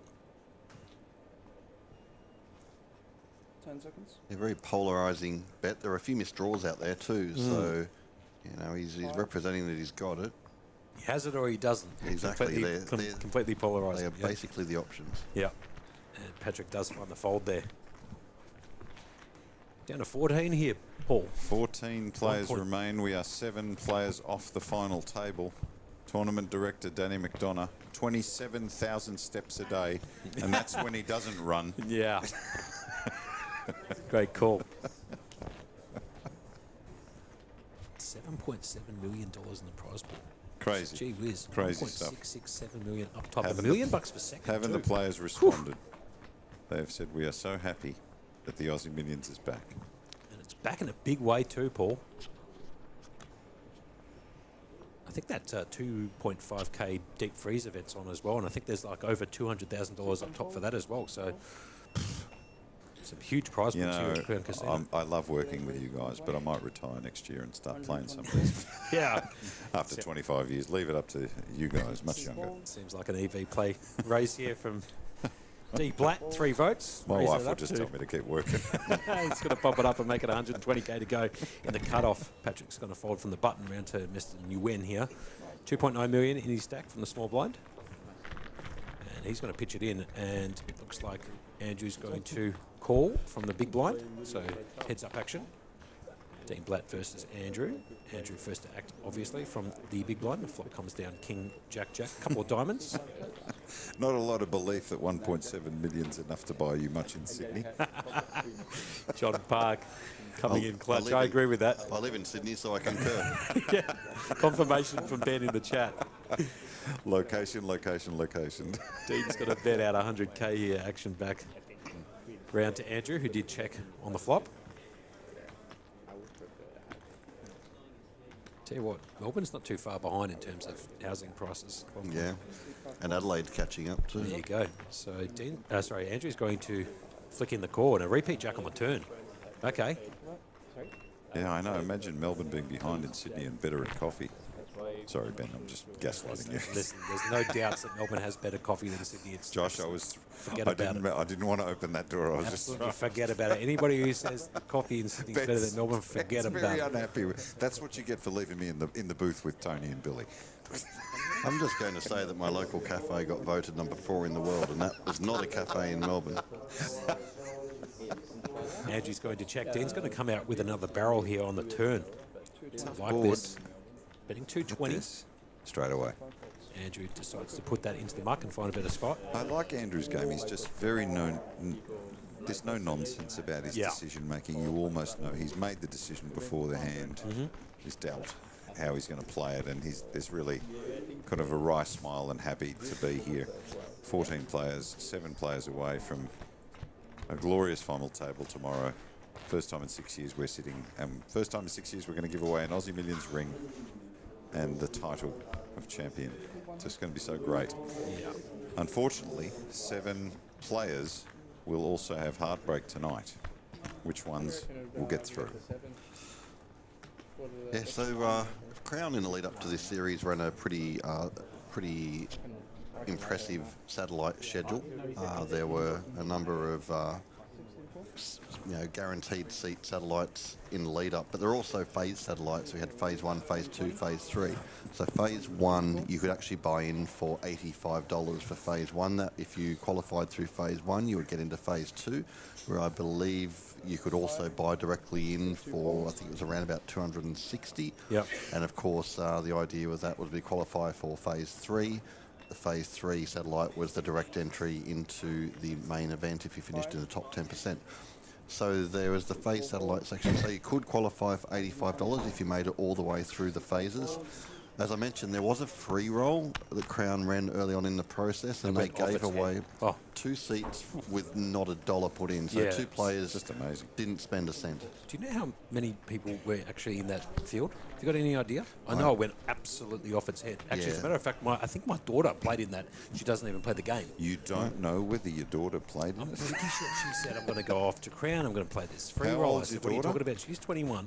Yeah, you got to get her away from poker. It's I too know. soon. It's too soon. You're right.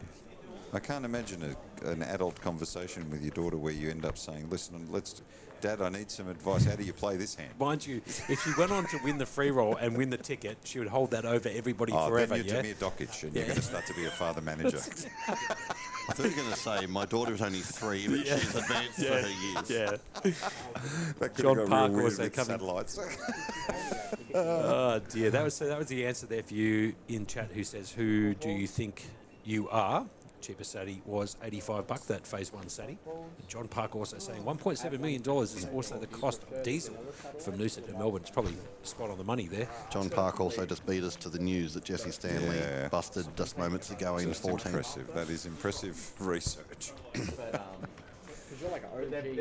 John Park here sitting in the corner in this room overwatching everything here.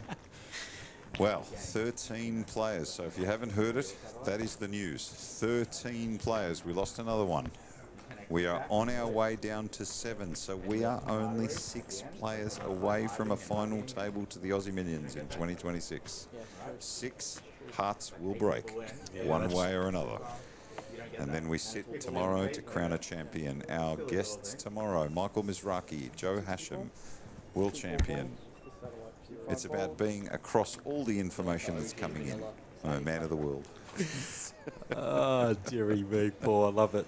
Round to Ricky here on the button. Funds the Jack 7 of hearts. I'm telling you, I'm going to retire and play this game. Pops it up and makes it 120 to go. Little bit of internal jokes going on here in the commentary. I wonder if I can get to the crusher status and then have you and Ben commentate on me. Oh, that would be a dream. Yeah? With Van and Crocky out there and all of that. It might be a dream for you guys, but I'm not sure it'll be a dream for me. Patrick's going to defend from the big blind, so Ricky made the raise there on the button. I'll get a sponsor from Melbourne Coffee. Pretty stock standard raise here on the button with the Jack 7 and the chip lead at this feature table at the moment. The flop comes to just 7. Players. Wow. Have a look at this for a flop. Just There a you couple go. of pairs. Why not? But what a wet board. So you don't, are you feeling overly safe here?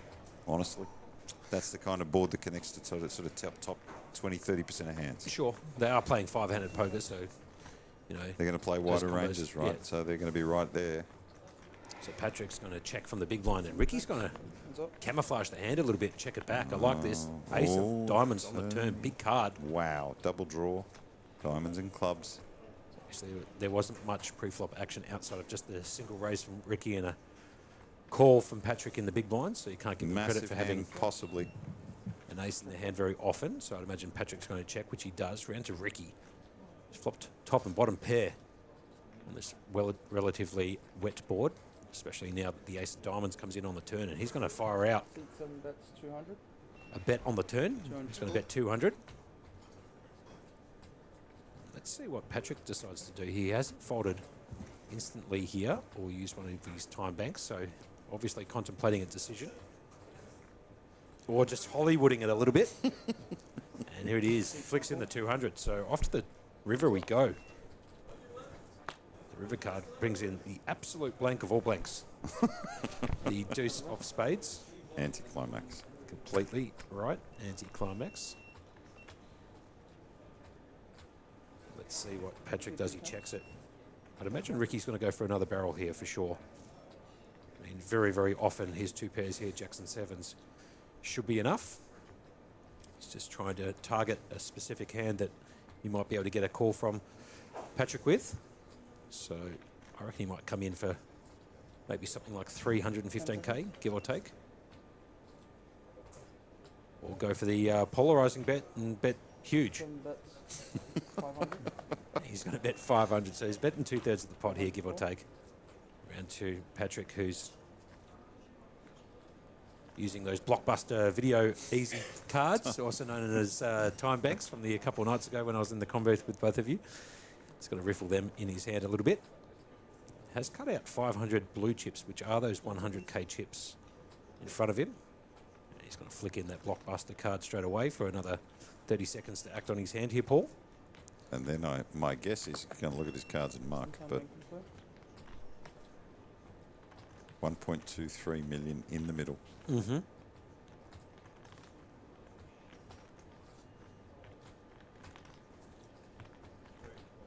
Question in the chat.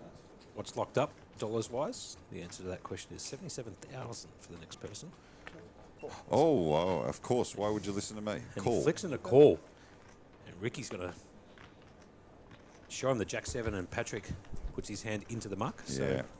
big pot there too, 1.73 mil. I think I paid off there. Nice bet on the river. Yeah. So Patrick, very likely there actually is probably spiked an ace on the turn there, enough for him to be able to call. Probably could have had a jack as well, but I'm going to put him on like a limped-in ace deuce or, sorry, ace 3 or ace 4, something like that. Yeah. Patrick now slips to 1.6 million. Yun Win with 2.9 and Ricky Vigas sitting above 5.3 million in chips with 13 players to go. So tonight we will wrap up once we get down to a final table of 7. We are 6 players or 6 eliminations away. The average stack here is approximately 3.5 million, roughly calculating in my head. Blinds here 30k, 60k, 60k, big blind ante, hand number 118. So difficult for the players that are going to bust now. They can literally reach out and touch the final table. Yeah, for sure. Our chip leader right now in the tournament is Dejan Boskovic. Dean Boskovic, as he's better known. Yes. Bit over 6 million. Ricky is sitting in second place now. He's moved up nicely.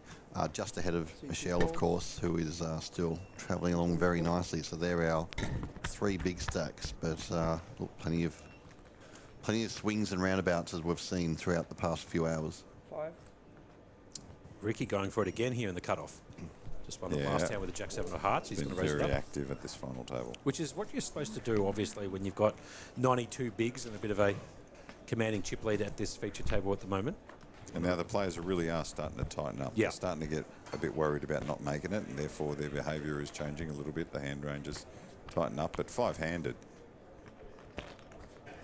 they're just playing such wide ranges now. Yeah, and you'll see a lot of this opening from Ricky with 5.5 million and 92 bigs. Yeah, lots of money in the blinds, uncontested a lot of the time. Right? Nobody wants to take on the chip leader at this feature table if they're going to be, tied up in a pot that could bust them from the event. So you're going to see a lot of stealing from Ricky here, I'd imagine. He's under the gun here, puts that one into the bin. Round to Dean. Dean's an unbelievably good poker player, just quietly. I've had some time at the table with him, and I'm just playing a completely different game, to be honest. Probably hence the reason for why he's still in the Aussie Millions main with 13 left, Paul. Hugh Nguyen has been a bit quiet of late. C5 checks. It's one-time short stack, got it up to about 4 million. He's sort of slid a little bit now to 2.8. In a hand with Andrew Hendrickson. It is small blind, big blind. Lots of interesting things have happened in the small blind, big blind scenarios today. So both players here hitting a 5 as the graphics have come back online temporarily for this hand.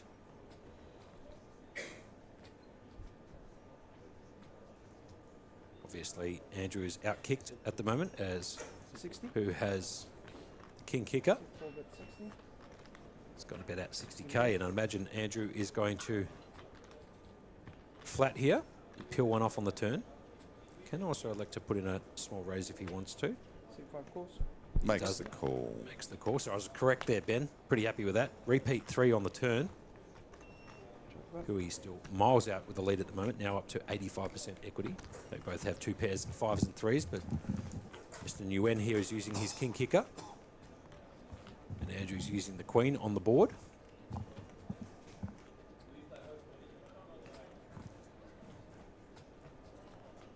Who here I'd imagine is probably going to check. Yeah, he does.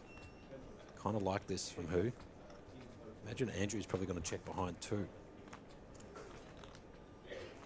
But I've been wrong more times than I've been right, so here comes the bet. On cue. Absolutely on cue, yeah. Never fails to amuse me. Oh, it's too funny. So he's got to come out with a bet here. Who obviously is going to contemplate this and most likely make the call.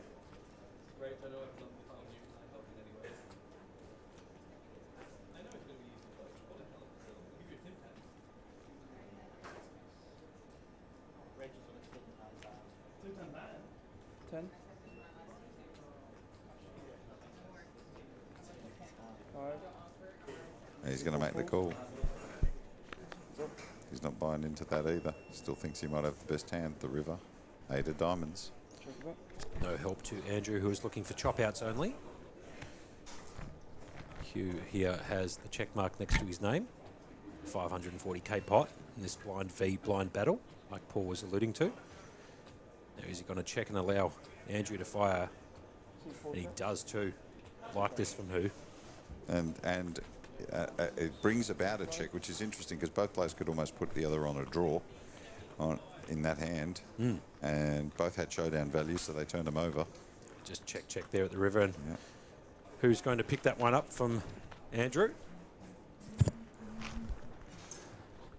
13 players remain. Main event, Aussie Millions. There's your chip count at the feature table. Ricky Vikas out to a big lead with 5.4 million in chips. One of the chip leaders at our main event.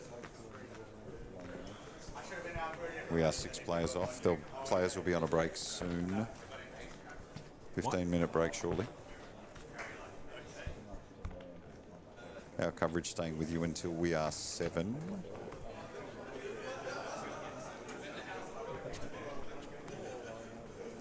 Tony Hasham talking to me, but I've got headphones on. Just a second. Oh, dear. It's funny. A little bit of information about Ricky here. His total live earnings in tournaments is just over 70,000. So this would be put in a huge amount if he was to take this bad boy down for 1.6 million. Well, he's in great shape to absolutely obliterate that career earnings in one hit. Yep, totally agree.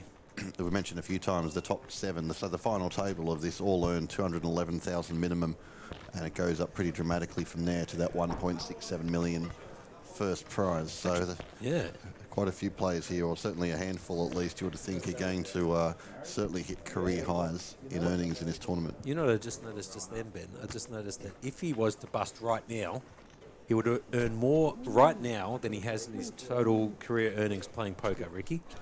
He's just made over 70,000, and there's $77,000 for the next person who busts.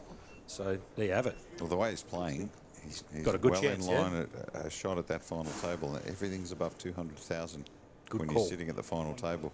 Even fifth, you're talking about 350 grand. You're talking about nearly $500,000 for fourth. Crazy and then I don't even want to talk about the top 3. Talking about $1 million second and first prizes, which is crazy stuff. So good.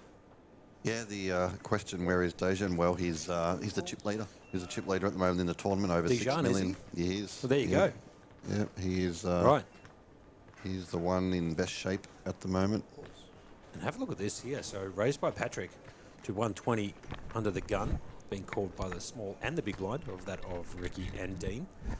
So off to the flop we go. Three-way action. Don't see this very often in a five-handed game, but nonetheless, flop comes down Queen 9-7, complete rainbow. Pot is 420,000.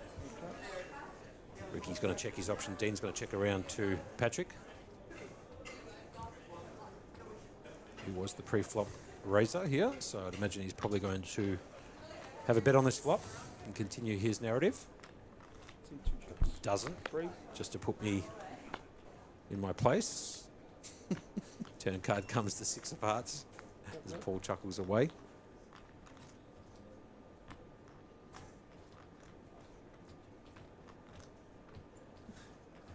Ricky here first to act in the small blind.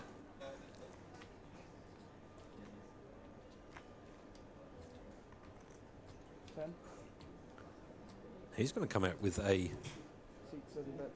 bet here on the turn. Dean's going to put that into the muck. Round to Patrick, who's going to also fold. And Ricky's going to take that one down too. So there you have it. Chip counts are there on your screen. Day 4 of the main event here at Crown Casino. Aussie Millions Poker Championship 2026, brought to you by Crown Bet. Didn't really like that an ace was exposed. Yeah. I mix them up, so it's 50-50. Maybe. Around about 4.5 minutes from a short break for the players. 15-minute break coming up. I think I'm going to test your resolve after the break. Right. I'm going to ask Ben to take seat 1. There you go. And then I'm going to bring Tony Hasham into the heart of the commentary and leave him right in between the two of you. And do what Ben did. If I can find Billy the Croc, I'll do that too. I look forward to the challenge. So round to Ricky here on the button. 5.8 mil. That was some entertaining conversations at dinner. Absolutely, but now on the broadcast, it was fantastic to have Billy and Tony on. Even better on the broadcast, and you could really see, when they snapped back into sort of, they're such big characters, but when they snap back into their poker, they're so deadly serious. It's quite amazing how they can quickly, focus and assess and then, adjust. Yeah.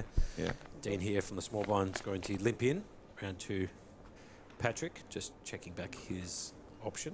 Board comes a couple of deuces and an 8. Tony Hasham has just brought me a hot chocolate, and I've got to say, I wonder if Jess knows that you've done that. Do you take her hot chocolates? Don't tell her. Okay. I didn't think so. Team Blatt obviously going to come out with a bet here on this board. Hits the small blind quite. My wife would be all over me about that. Dean's got a bet out 80k here, so just short of 1.5x the big blind. Round 2 Patrick. Board here, obviously deuce, 8. You can see those cards. Let's see what Patrick decides to do facing this action. Does elect to put it into the muck, so not much doing there. 13 players remaining, as Paul has alluded to multiple times. $7.7 million.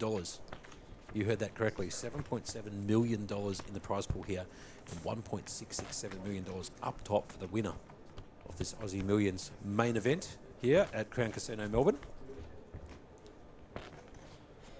And I tell you what, even if you could just go out there to like the gaming floor area where the poker's on, all the tables, the cash games are going, the tournaments are going on. There's so much activity. It's crazy. So much activity. It's like a sea of people out there. That's one of the great things about the Aussie Millions. It becomes a centre of gravity for a couple of weeks, and great if you're a poker lover, you just jump in. 5 raises to 120. Andrew Hendrickson raising it up to 120,000. Back round to Vicky. Folds. Dean Blatt. Folds. Patrick Barber. 120 call. In the small blind.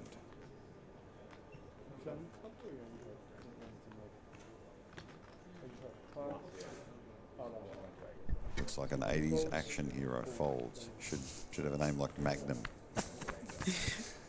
Red to Mr. Nguyen here in the big blind. And he making that raise from under the gun, so you have to give him credit for it. Pretty decent hand here, and calling out of the big blind. Just defending. We've seen so much of this today. Players taking their opportunities to master their hands by calling in the big blind. There you see on the felt, Pepperstone Trading, our partners. One of the online financial services platforms. One of the best. Jack 5-10, 2 hearts on this board. That's a wet board, as they say. Goes check over to Andrew now. Andrew has to bet this flop. So Nicky Fern's coming in there saying they're not showing the whole cards. Lol. It's not so much of a lol for us, obviously, commentating it here, and for the people working in the background to try and bring you that whole card information. We have been dealing with a ton of technical issues that does happen occasionally, It's normal. Paul. It's very normal in a broadcast. The challenge is where the problem is. Some of these things can be fixed at the desk, and some of them need to be fixed under the table where all of the electrical, computer Components, stuff is all of that all connects under the tables. And you can't stop the tournament to do it, so we've got to wait. Yeah. We're looking to resolve that for tomorrow, but this is not unusual. In fact, most webcasts for the first few years ran like this, so not unusual at all. It takes us back a couple of years and puts the pressure on all of us to guess what the players have, and we can always update as well. Now, as you can see, the players are now on a break, and as are we. We will rejoin the action in 15 minutes' time as we work that number, 770 down to 13, and tonight we go down to 7, which is the final table of the Aussie Millions. We will be back in 15 minutes, so we'll see you soon.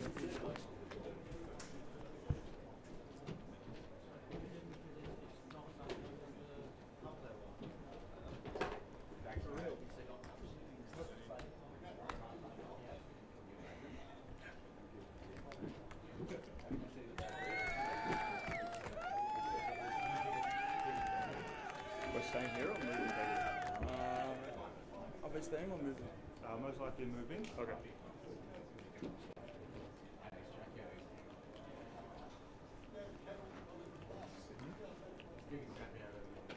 The 2026 Aussie Millions kicked off with an absolute bang at our charity poker event. Legends providing GP care to some of the most vulnerable people on our streets. The room was stacked. Poker royalty Joe Hasham, AFL greats and Crown Resorts executives all in the mix. And taking down the title, Andrew Bassett, St Kilda Footy Club president, crowned 2026 Aussie Millions Celebrity Event Champion. Thank you, Danny. Good luck, guys. Shuffle up and deal. Today we officially launched a series. It's a $1,500 no-limit hold'em opening event, expecting 1,000 runners and backed by a $1 million guaranteed prize pool. Dan, what do you think of the opening event? Fantastic.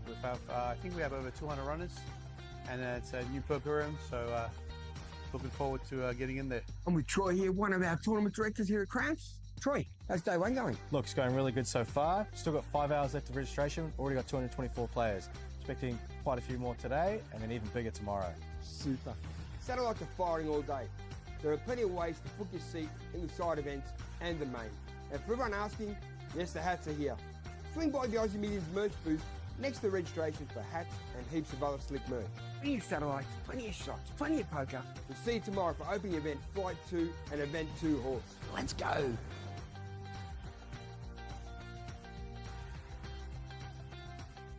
Don't miss a moment of the 2026 Aussie Millions. Follow all the action with our daily updates on X at Crown Poker, Crown Poker on Facebook, and catch the feature table live stream on YouTube at Crown Resorts. See you there.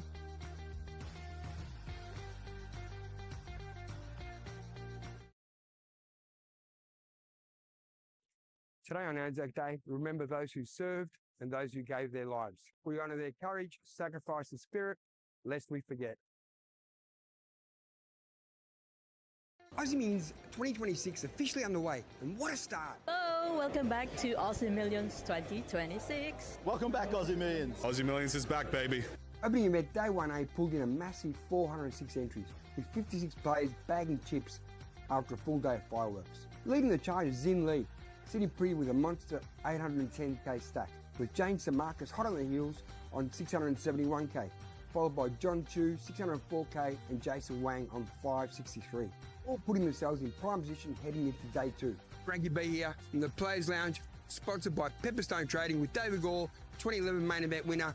David, What are your chances this year? I think they're good. As good as anyone else. Good luck, Dave. Hope you do well, mate. Yeah, I'm looking forward to it. Thank you. It's great. It's great that Aussie Millions is back. Finally get to deal the horse again, which is just incredible. It's a great challenge, and good luck to all the players. The action keeps rolling today with Event 2, Horse, kicking off at 2:10 p.m, including a main event rebuy satellite tonight at 9:10 p.m. Every day during Aussie Millions, Royal Stacks available. Order online. See Zach. $20 for the burgers, $5 for the shake. Good. Big fields, big stacks, big chances. See you on the floor.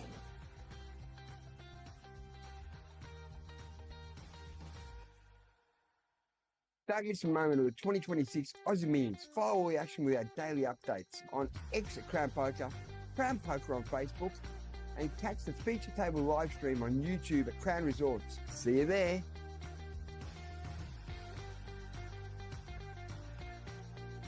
Day 3, one word, record-breaking numbers. Frankie, that's 2 words. Day 3 of the 2026 Aussie Millions at Crown Melbourne delivered a massive day of poker action. Flight 1B attracted a huge field of 589 entries, officially pushing the tournament past the 1 million guarantee. By the end of the play, 86 players successfully bagged chips and advanced. Sitting atop the leaderboard is Subramanyam Vanapathy, who dominated the field to close the day with an impressive 930k stack, positioning themselves well heading into the next stage. Over in the 2.5k horse event, a record 64 players took part, with 18 players returning today. Sasha Mann leads the way, but the pressure is on, with 2 Aussie Millions ambassadors still in the hunt, Joe Hashim and Van Marcus, both chasing the title. With 9 players reaching the money and a strong 43k first prize awaiting the winner, the stage is set for an exciting finish. I'm with Mixed Game Academy's Shannon Vandenberg, Director of Poker and Director of Tournaments. I'd like to thank you for your contribution that you brought to the horse game, and we've got a record field this year. What do you think about the Aussie Millions after a 6-year hiatus? Mate, it has been 6 years, been a long time, and the numbers that you guys are producing, this opening event is nuts. The experience in the last couple of days, given that you guys haven't been doing this that often, deal has been fantastic, the TDs have been great, and obviously I sit back and I'm looking back.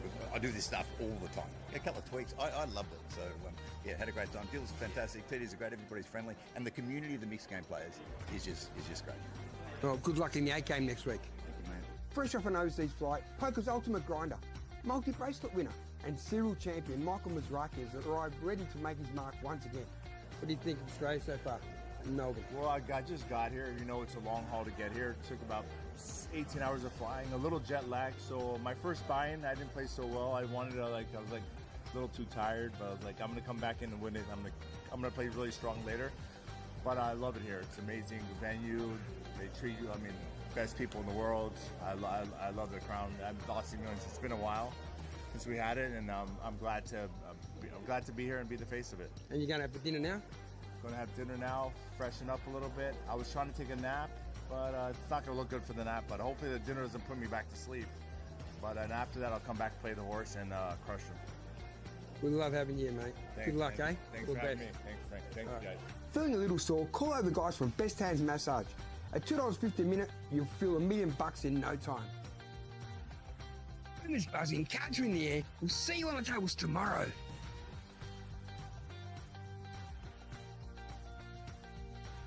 Don't miss a moment of the 2026 Aussie Millions. Follow all the action with our daily updates on X at Crown Poker, Crown Poker on Facebook, and catch the feature table live stream on YouTube at Crown Resorts. See you there.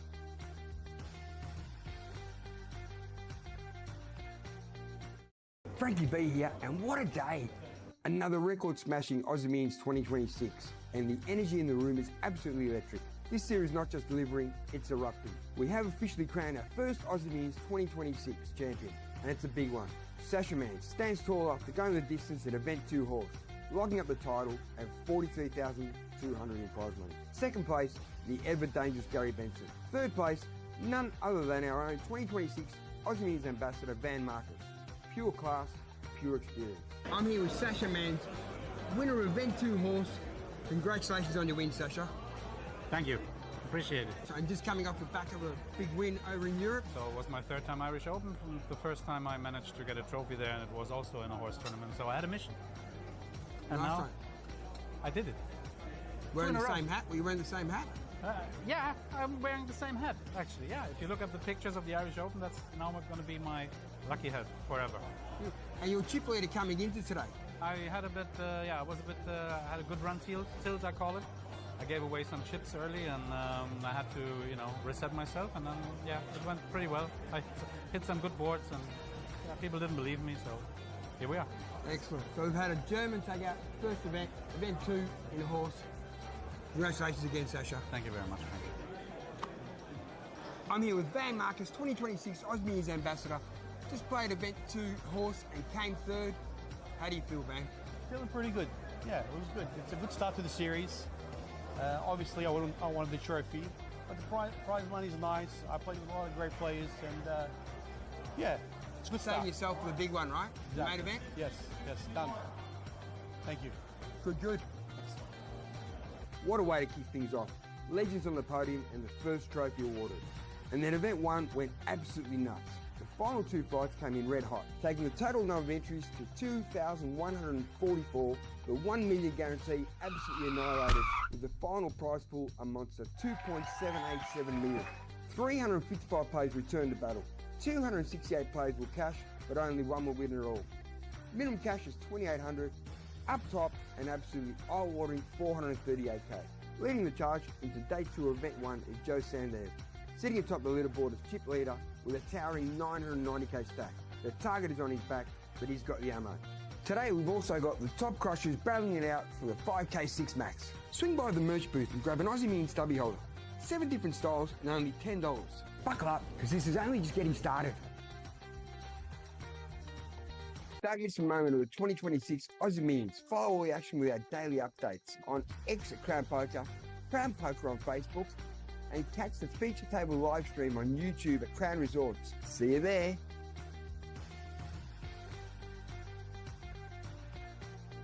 Fabulous moment of the 2026 Aussie Millions. Follow all the action with our daily updates on X at Crown Poker, Crown Poker on Facebook, and catch the feature table live stream on YouTube at Crown Resorts. See you there.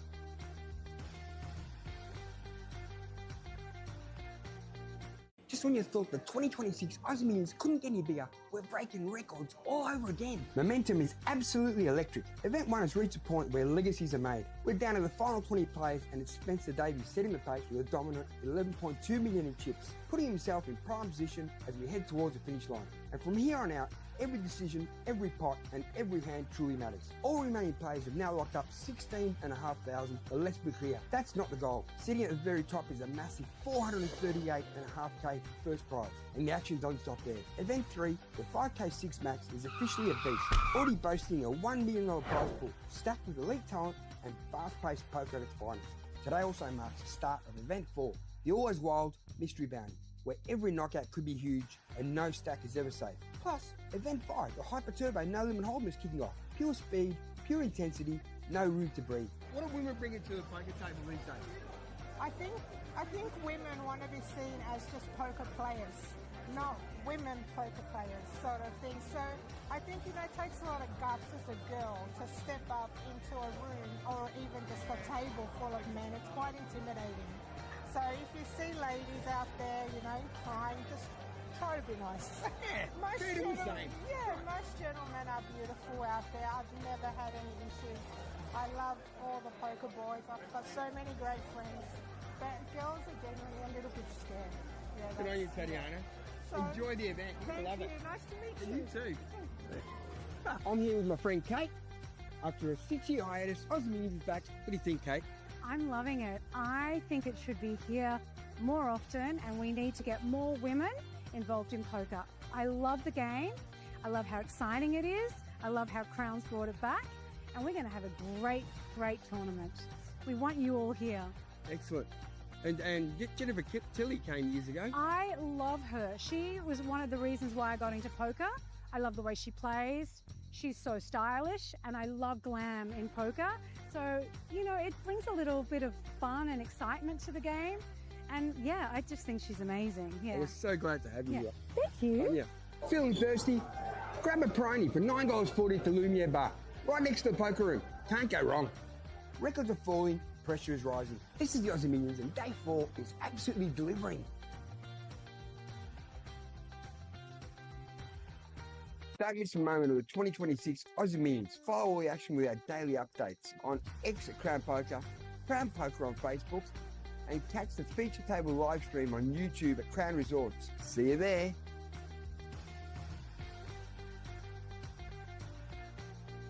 Frankie B here. It's a day 5 wrap from the 2026 Aussie Millions. Let's go!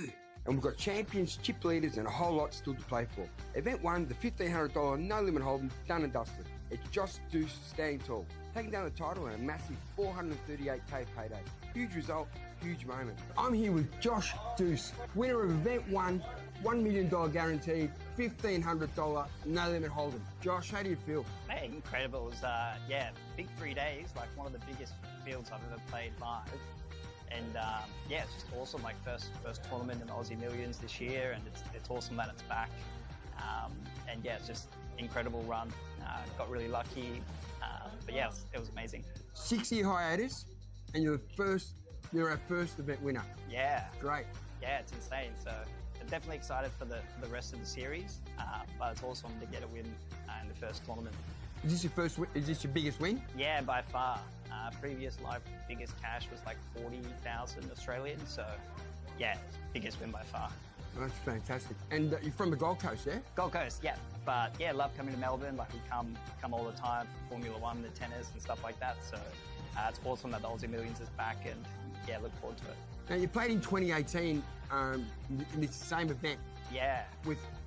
Tell us that story. Yeah, so I think it was one of the first, if not the first, Aussie Millions event I ever played, so 8 years ago. Got a cool photo with Shane Warne, obviously, an Australian hero. And it was kind of cool to win the same event that we played 8 years ago. We've had record numbers here at the 2026 Aussie Millions. How's the experience been for you? Look, it's been probably the best in Australia by far, and it's just amazing for the Aussie Millions to come back. Like, big props to the whole staff at Crown, Danny, the whole crew. The dealers are amazing as well, even just chatting to them, talking about watches and stuff. So the dealers have been fantastic, and I think as a player, like, everyone really respects that, and the numbers don't lie. Like, over 2,000 players just for the opening event. I think this is going to set the testament for, what's to come for the Aussie Millions and Crown for the future. So I'm really excited to see what happens. You beat 2,143 players for this title. Yeah.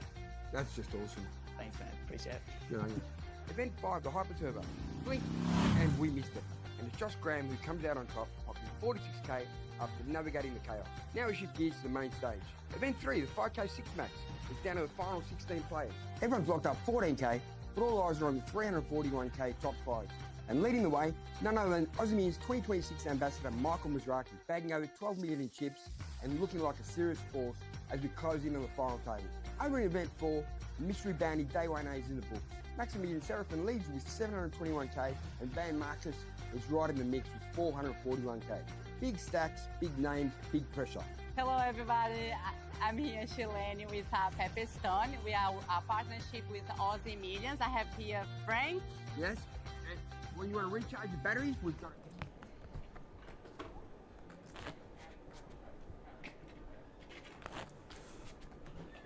Welcome back to the Aussie Millions Poker Championship presented by CrownBet.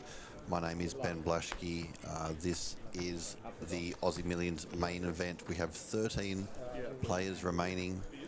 We are playing down to a final table of 7 tonight. And of course, playing for a massive top prize of 1.67 million and the title of 2026 Aussie Millions main event champion. This is the first Aussie Millions we've had since 2020 when Vincent Wan took down the top prize. It's been great to have the Aussie Millions back. It is just still the pinnacle of Australian poker. Now, for those catching up, of course, as you are no doubt aware by now, we've had a number of technical issues over the past 24 hours, which have basically wiped out our whole cards. We do believe, we're pretty confident we'll have them back up and running by the final table tomorrow. Our plan is to provide coverage for this current level for the next 90 minutes. We'll provide coverage on this stream, and then our technical team has asked us if they could have take over. Basically, we'll move the feature table away and they can take over working on that feature table. So there is a number of things that need to happen overnight, but that is going to be worked on. So, look, we understand we'd all love to see the whole cards today. It'd make our job as commentators a lot easier as well. But look, this is the way it is. This is life. So I'll be doing my best over the next 90 minutes to provide as much colour and information of the remaining 13 players as we possibly can. I will be joined shortly by my fellow commentator Josh Monk. Of course, Paul the Voice Curry is taking a short break. Will be joining me again shortly. May get Tony Hasham back into the box too. He's wandering around somewhere. But in the meantime, we've seen Billy the Croc walk into the room as well. This could get dangerous. So yeah, look, we've been covering since early today. We had 42 players return for day 4 of the Aussie Millions. We're down to our final 13. Play went 6-handed when we got to 36 players remaining. We remain 6-handed. That's why there are 3 tables at the moment with 13 players remaining. As soon as we lose one more player, we'll be going down to 2 tables of 6 each. Watching this feature table now is Andrew Hendrickson, one of the very, very accomplished players left in this tournament. World Series of Poker bracelet winner in 2011. He's been making his moves. Just been noticing that of the 3 tables remaining, the 4-handed table, there are 2 5-handed tables. Sorry, there's one 5-handed table and 2 4-handed tables. One of the 4-handed tables, pretty interesting table draw. We've got Dejan Boskovic sitting in seat 1. Alongside him, we have Scott Stewart from the US, who won the WPT World Championship in 2024 in Las Vegas. We have Malcolm Trainer sitting alongside him, and we have Sheldon Mayer sitting there as well. So that's a pretty interesting table draw of 4 as we watch action here on the feature table. Patrick Barber in the cutoff. C3 fold.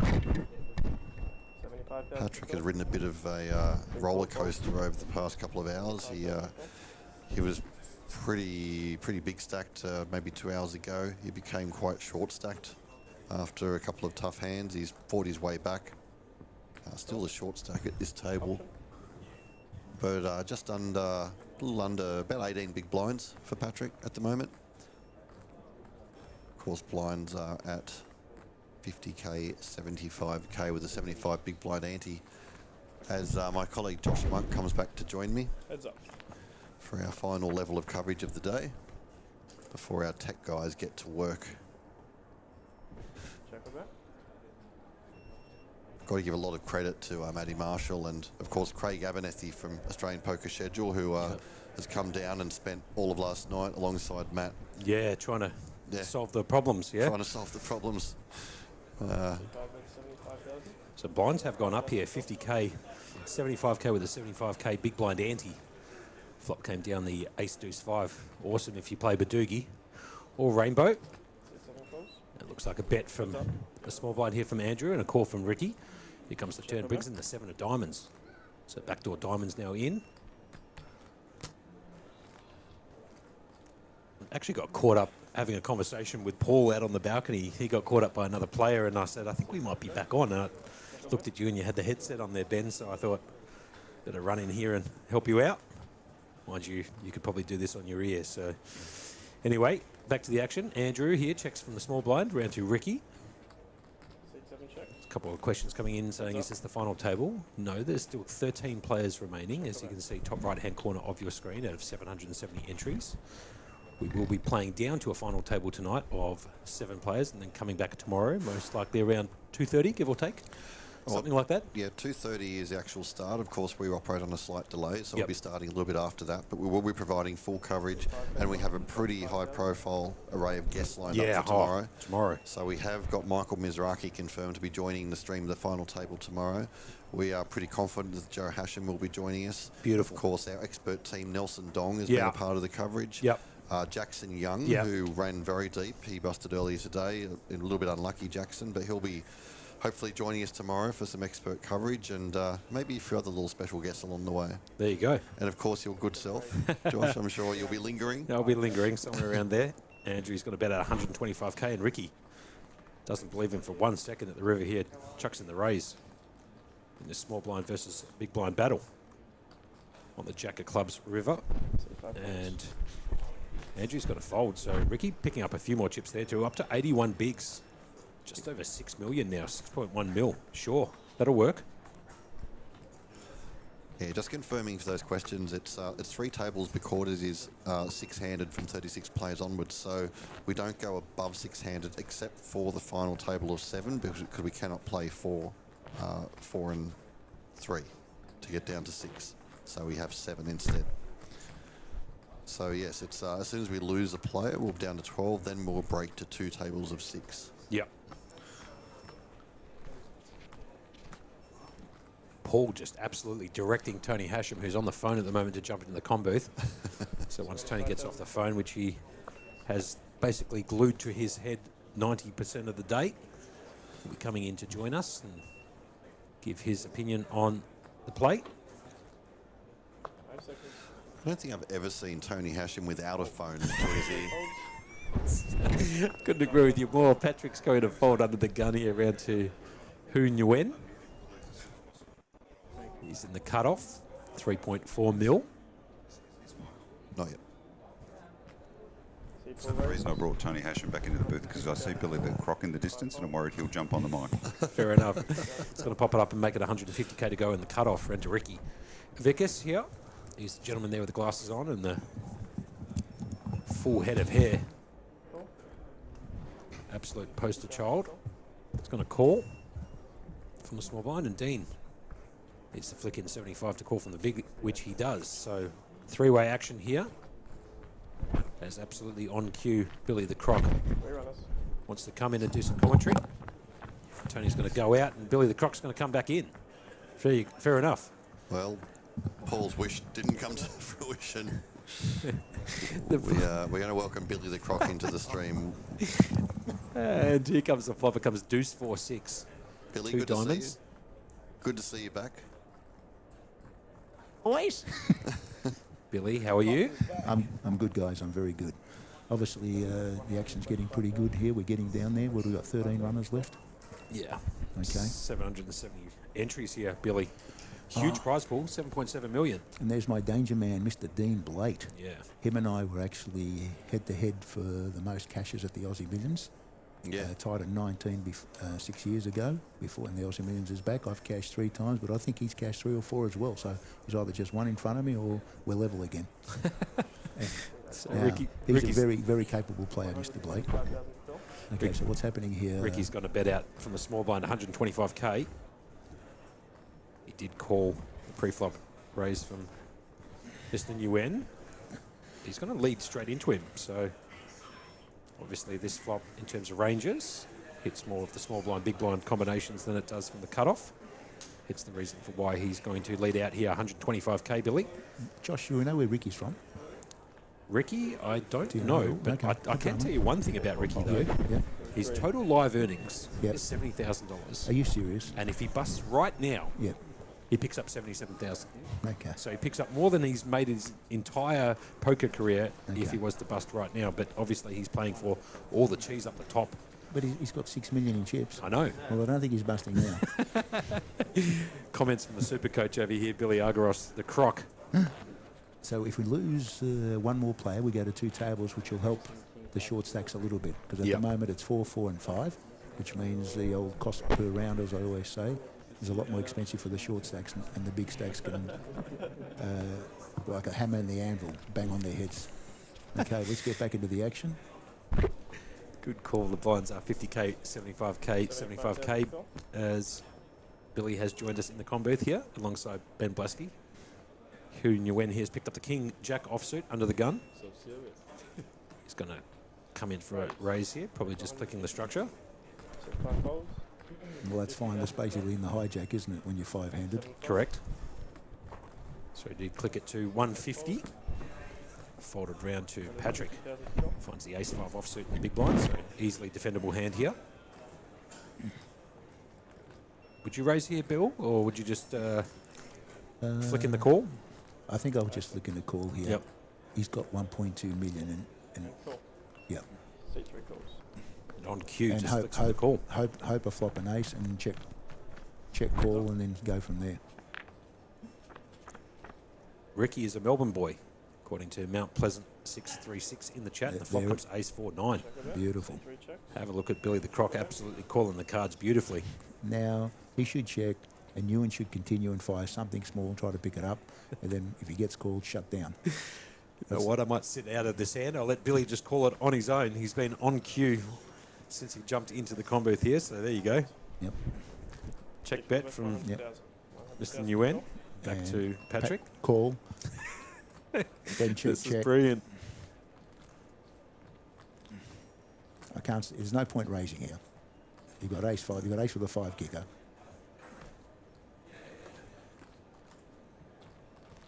Raising is completely wrong whether he thinks he's got the best hand or not. He's got to let him continue, keep bluffing, and you could be beaten because you've got to have an ace with a bigger kicker. So you call once and just hope, pray, that Patrick doesn't keep barreling. Sorry, that Mr. Nguyen doesn't keep barreling. Heads up. He does call. Perfect by you at the moment. Yep. Check over. This will be check, check. And of course, Crocky, the reason he wouldn't want to raise is because it'd be very hard to get called by a worst hand. That's exactly right, Ben. You know, because if you're raising, he's only going to get called by ace king, ace queen, or a set or something better. So let Mr. Nguyen continue bluffing, which he will not do now. He's not going to be silly enough now to continue. So Billy here predicting a check from who on the turn. And if he has, then Billy's 3 from 3, gets the trifecta in, calling it perfect in the com booth. But instead he's going to elect to C4 bet. put in a small bet here again. 175,000. Well, it's absolutely impossible not to get called here. He's got about 125k too. Yeah, it's just this is a nothing bet, guys. I don't know what Mr. Nguyen's thinking here. This is an absolutely zero bet because the other gentleman has to call. So I'm not too sure what he's trying to achieve with this bet. I'd rather, if he wanted to continue with this, is just bomb it on the turn and then put the fear of God into him. This is a nothing bet. He'll get called and then he'll definitely shut down. Call. C3 call. Yep, there we go. Heads up. The river card brings in the 5, so 2 pairs, aces and 4s using the 9 kicker for Patrick. Check mark next to his name. Back round to Billy the Croc to call out the remainder of the hand here. What's going to happen now, Bill? Definitely checked by Patrick. Yep. And I don't know, Nguyen can't win the hand because he's been called twice. He's getting called either by the 9 or the ace. And I'll be shocked if he bets. If he bets, he's going to lose some money because he's not folding. Unless he bombs it completely and bets like, okay, what's Patrick got here? What's he got here behind him? Patrick's got 925 behind. Okay. Unless Nguyen just does something like crazy and just goes, okay, I'll whack it. Yeah. Whack-a-mole. I'd imagine that he's probably just going to check down here, which is probably the right play. And he's moved it all in, I think. Oh, well, there we go. Sorry, he has whacked it. Okay, well, that's the... Look. Wow, huge play. This is really gutsy and ballsy. This really puts the pressure now on Patrick. Geez, great play here by Hu Nguyen. Whacking the river here as the repeat 4 of clubs hits in, and now the action back on Patrick for the remainder of his chips and his tournament life here in the Aussie Millions. So, huge decision for Patrick. I think that's where it's a great shove, is that it does put Patrick to a test for his tournament life. 100%. What do you reckon he does here? Do you reckon he calls? Look, the pot's got that much in. It's really tough. Look, he's put him in, as they call it, the famous blender. Yep. Okay. Now, I'd be using some time banks here, and then you've got to analyse and say, okay, if I fold, what have I got left? We're playing, I've got like 11, 12 bigs, but if he's at it, I'm going to be really good. I'm going to have a really good chips to continue the tournament. Now, I don't know. This is an easy call. This is where I'd ask Kale or the professionals, Adamo. You can ask Adamo, he'd ask me who's a dummy. Yeah, I reckon Patrick does flick in the call here, but... Okay. Look, it's not going to be instant, and he's going to. I'd definitely be using 2 time backs, trying to pick up a tell on Nguyen somehow. Is he nervous? Is he? Maybe even try to talk to him if he speaks English. Patrick here in the tank, like you said, using a bunch of time banks and really trying to think this one through. I think he finds the call here. to be honest. If he analyses the hand carefully, Josh, the bet on the turn was really small. Why can't Patrick have like ace 9, ace 4? And he does call. Yep, He well flicks done. it in. Well done. So there you have it. Really, look, this is an easy call. And Ewan, as I said to you, my small bet's not going to work. He didn't work on the turn. He had to bomb the river or check. I would have just shut down after. I would have had the one bet, then check, and then give up the hand here. You have to give Nguyen a bit of credit there for bombing that river for sure, putting the maximum pressure back on Patrick. But Patrick does find the call there. And all of a sudden, picking up a pot here of 2.725 mil. Yep.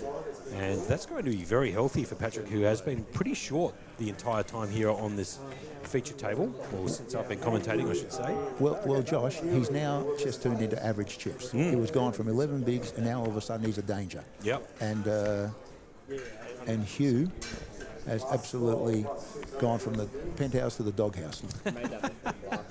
Ah, dear. Crocky, you were telling me you're running deep in the 5K the other day, and you had a plan for if you made the final table and once people started busting. Can you tell me what that plan was? Sorry, if they started, what do you mean if they started busting? You mentioned if you made the final table, once people busted, you were going to... Oh, okay, yeah. Look, everyone knows I carry around a bag with water and spray and everything, but I have a bunch of crocodiles in. So if I got to the final table, as we lose players, I was going to put out one of my little crocodiles, and I'm going to just tell the boys, welcome to the lagoon. You're in the croc swamp now, boys. And I did that at Stacked once when I made the final table. And in the end, I was heads up with the guy, and the whole table's covered with crocodiles and my little puppet. And I said, well, we've gone from dry land to the swamp lands of the croc. That was a very interesting hand. Huey must be now, I don't mind what he did. He put the pressure on him, saying, you want to call for your tournament life. Sure. Okay?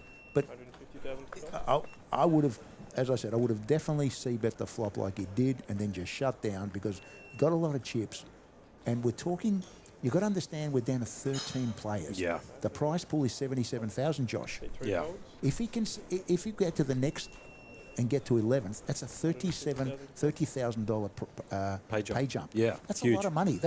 Sometimes you have to win a tournament to win 30,000. Yep. Okay. Dean Blatt here on the button is going to pop it up and make it 150k to go. Love Dean's play. I like the way Dean plays. Huey's going to fend from the big blind, so heads up action here. Dean Blatt versus Nguyen. Blatt Nguyen heads up battle. Off to the flop. Here we go. The flop comes down ace 8-5, 2 diamonds. Obviously hitting a lot of Dean's raising range. So I'd imagine who is going to check it here. Round to Dean on the button, but you never know. And there comes the check. Round to Dean. And Dean should fire something. Now it's a matter of 100%. Here we go. Bet's 125k, and who's just going to shut down straight away? And he's folded like an accordion, and away we go. And Ricky Villa, 6 million. Look at him. Go the Rick. So a little bit of support in the chat there for Paddy. Now the other Patrick thing, Barber. sorry, to interrupt Go you, ahead. Josh. The other thing is we're on 13 players here. Yep. And if I'm short stacked, I would recommend, like if you're in this situation and you're short stacked, take your time. Yep. Because really what you want to do, you want to get the 6-6. Yep. Okay, now we've got 4, 4, and 5. So the rotation is costing you a hell of a lot more money to play around. Yeah. So if you get the 12-12, one more player out, $30,000 pay jump. Now, I'm not too sure. The other thing, players, I'm not too sure whether we've got satellite winners here. I know Dean's a very accomplished player. He probably won about 6 or 7 Aussie million seats. Australian Poker Player of the Year, I believe. Dean Blatt too, I believe. Mate, well, he's always in here. I think he's part of the furniture here in Crown. Don't mean to cut you off here, but Ricky's found the kings here. Has he found the puppers? Yeah, he's found the pupper kings. Oh, my God. Going to pop it up and make it 150k to go under the gun. Round to Patrick on the button. Just won that hand off Huey a couple of hands ago. Making a very good call at the river there with the ace-5. Ace is up. Okay. And round to Andrew, who's found the Oh, jacks. well, here we What a go. cooler. Okay, here's the cold deck. Unfortunately, folks. Yeah, this could be tough for Andrew. I'd imagine. How much has Andrew got? He's got 1.6 million, so I think he can obviously just call here. And No, he's never calling. He's definitely 3-betting. okay, he has Yeah. made the 3-bet to 450. And which is beautiful for Ricky, obviously, sitting there with kings. yeah, Ricky should probably just click it back, or probably just shove him all in, or go click it back to 900 or 1 million. Yeah, I think Ricky's just going to shove and he's going to call it off. Yeah, I think he just has to call it off. So okay, there it is. Yep. Kings, jacks. And we're off to the races. Andrew all in at risk at the moment. So Andrew, if he doesn't find a 20% winner here, we're going to be down a final 12. Joshy, call the action. On cue, will do. Andrew Hendrickson here with pocket jacks versus the kings of Ricky. Needs to find, like you said, Crocky, one of those two remaining jacks in the deck. And off to the flop we go. So Andrew versus Ricky, and here comes the flop. Comes 8 of diamonds, deuce of spades, 5 of spades. So no help to Andrew at this time. Doesn't have a spade in his hand Down either. to 10%. So ace of hearts on the turn, which always happens when you're holding pocket kings. The ace always hits the board at some stage. So not the case. And the river card brings in the queen. Oh, it was paint too. Paint. Ooh. So the queen of clubs hits the river, and that is all she wrote for Andrew, who gets eliminated in 13th position there, picking up 77,000, like you were talking about before. Pretty close to another pay jump. Yeah, that's great result for Andrew. 770 runners, and he's finished 12th. He should be very happy. Yeah, with 100%. Very happy with himself. It's a wonderful achievement. Whenever you play these events and you get knocked out, because you're always deflated because you got so close. Yep. But you've gone and beaten 758 runners. Yeah. And you've collected 77 large. Well, you're in the top 2% if you did the math. So and there's only one winner, and unfortunately, there's got to be a bunch of losers. And playing these tournaments, the 10K events, they are emotional roller coasters. Yeah, good call. Now So a little look, bit of sorry, Josh, I'll jump in here because what's going to happen now is that we're down to the final two tables, so Yep. we're going to rebalance the tables. Okay. We're going to take a quick break while I do that because that will take a little bit of time. Sure. Once they do that, they're going to move one of the two tables up to the feature table, and we'll pick up the action again once that happens. So we're expecting that should happen fairly soon, but we'll take a little bit of a break and we'll be back shortly. Thank you, Ben. No, we're all going down. No streams. I'll leave them on. The 2026 Aussie Millions kicked off with an absolute banger at charity poker event. Legends providing GP care to some of the most vulnerable people on our streets. The room was stacked. Poker royalty Joe Hasham, AFL greats and Crown Resorts executives all in the mix. And taking down the title, Andrew Bassett, who killed the footy club president, crowned 2026 Aussie Millions Celebrity Event Champion. Thank you, Danny. Good luck, guys. Shuffle up and deal. Today we officially launched a series. It's a $1,500 no-limit hold'em opening event, expecting 1,000 runners and backed by a $1 million guaranteed prize pool. Dan, what do you think of the opening event? Fantastic. I think we have over 200 runners, and it's a new poker room, so looking forward to getting in there. I'm with Troy here, one of our tournament directors here at Crowns. Troy, how's day one going? Look, it's going really good so far. Still got 5 hours left of registration. Already got 224 players. Expecting quite a few more today, and then even bigger tomorrow. Super. Satellites are firing all day. There are plenty of ways to book your seat in the side events and the main. And for everyone asking, yes, the hats are here. Swing by the Aussie Millions merch booth next to the registration for hats and heaps of other slick merch. Plenty of satellites, plenty of shots, plenty of poker. We'll see you tomorrow for opening event Flight 2 and Event 2 Horse. Let's go!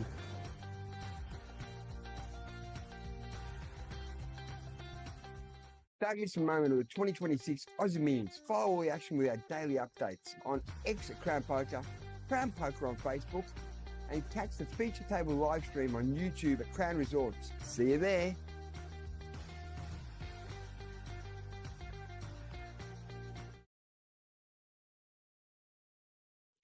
Today on Anzac Day, we remember those who served and those who gave their lives. We honour their courage, sacrifice and spirit, lest we forget. Aussie Millions 2026 officially underway, and what a start! Hello, welcome back to Aussie Millions 2026. Welcome back, Aussie Millions. Aussie Millions is back, baby. Opening event Day 1A pulled in a massive 406 entries, with 56 players bagging chips after a full day of fireworks. Leading the charge is Zin Lee, sitting pretty with a monster 810k stack, with James St. Marcus hot on the heels on 671k, followed by John Chu 604k and Jason Wang on 563. All putting themselves in prime position heading into Day 2. Frankie B here in the Players Lounge, sponsored by Pepperstone Trading with David Gore, 2011 main event winner. David, what are your chances this year? I think they're good. As good as anyone else. Good luck, Dave. Hope you do well, mate. Yeah, I'm looking forward to it. Thank you. It's great. It's great that Aussie Millions is back.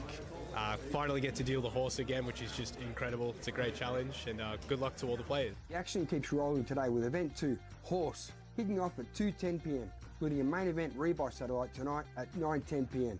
Every day during Aussie Millions, Royal Stacks available. Order online. See Zach. $20 for the burgers, $5 for the shake. Good. Big fields, big stacks, big chances. See you on the floor.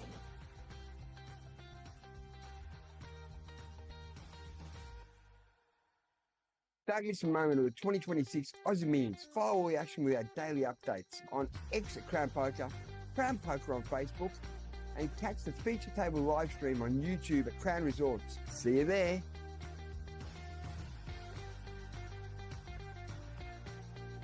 Day 3, one word, record-breaking numbers. Frankie, that's 2 words.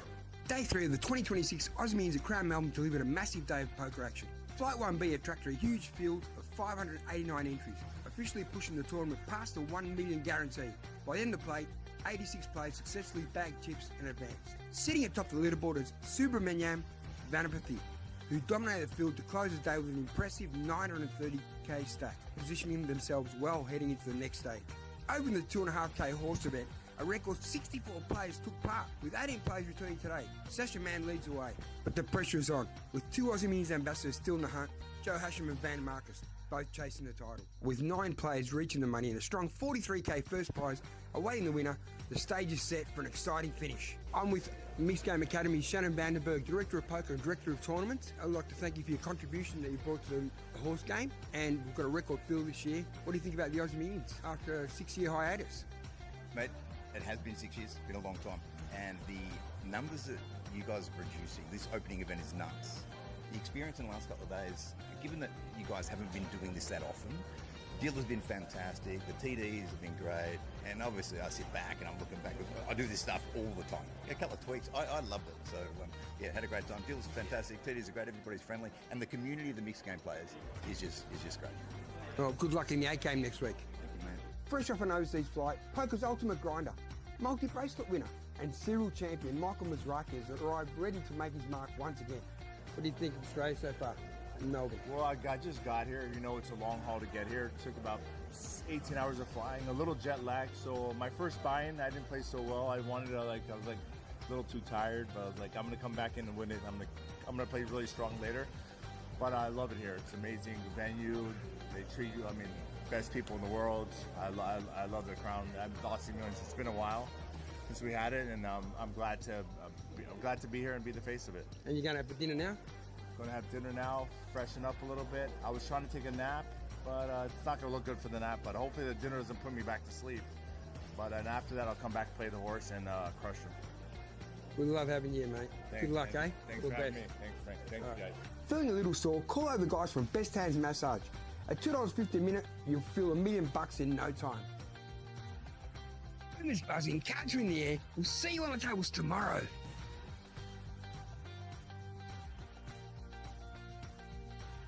Don't miss a moment of the 2026 Aussie Millions. Follow all the action with our daily updates on X at Crown Poker, Crown Poker on Facebook, and catch the feature table live stream on YouTube at Crown Resorts. See you there.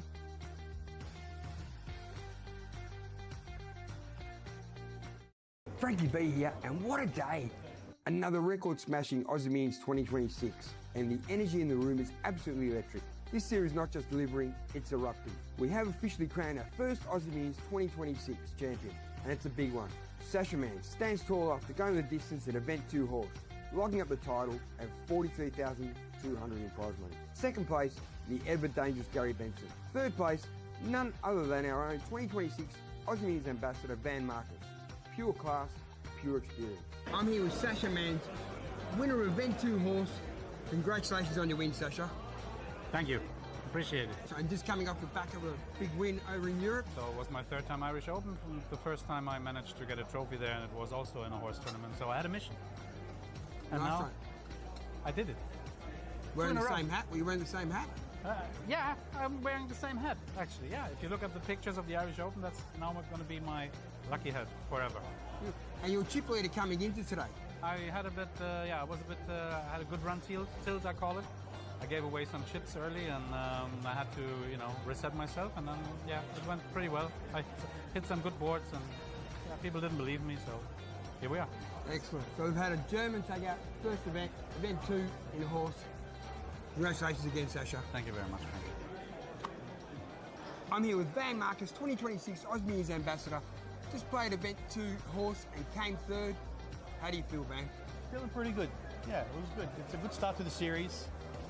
Obviously, I wanted the trophy, but the prize money is nice. I played with a lot of great players, and yeah, it's a good start. Saving yourself for the big one, right? The main event? Yes, done. Thank you. Good. What a way to kick things off. Legends on the podium and the first trophy awarded. And then event 1 went absolutely nuts. The final 2 fights came in red hot, taking the total number of entries to 2,144. The $1 million guarantee absolutely annihilated, with the final prize pool a monster, $2.787 million. 355 players returned to battle. 268 players will cash, but only one will win it all. Minimum cash is $2,800.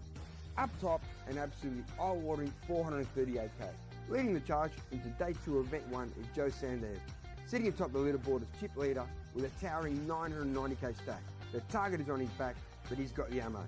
Today we've also got the top crushers battling it out for the 5K 6 max. Swing by the merch booth and grab an Aussie Million stubby holder. 7 different styles and only $10. Buckle up, because this is only just getting started. That is the moment of the 2026 Aussie Millions. Follow all the action with our daily updates on X at Crown Poker, Crown Poker on Facebook, and catch the feature table live stream on YouTube at Crown Resorts. See you there.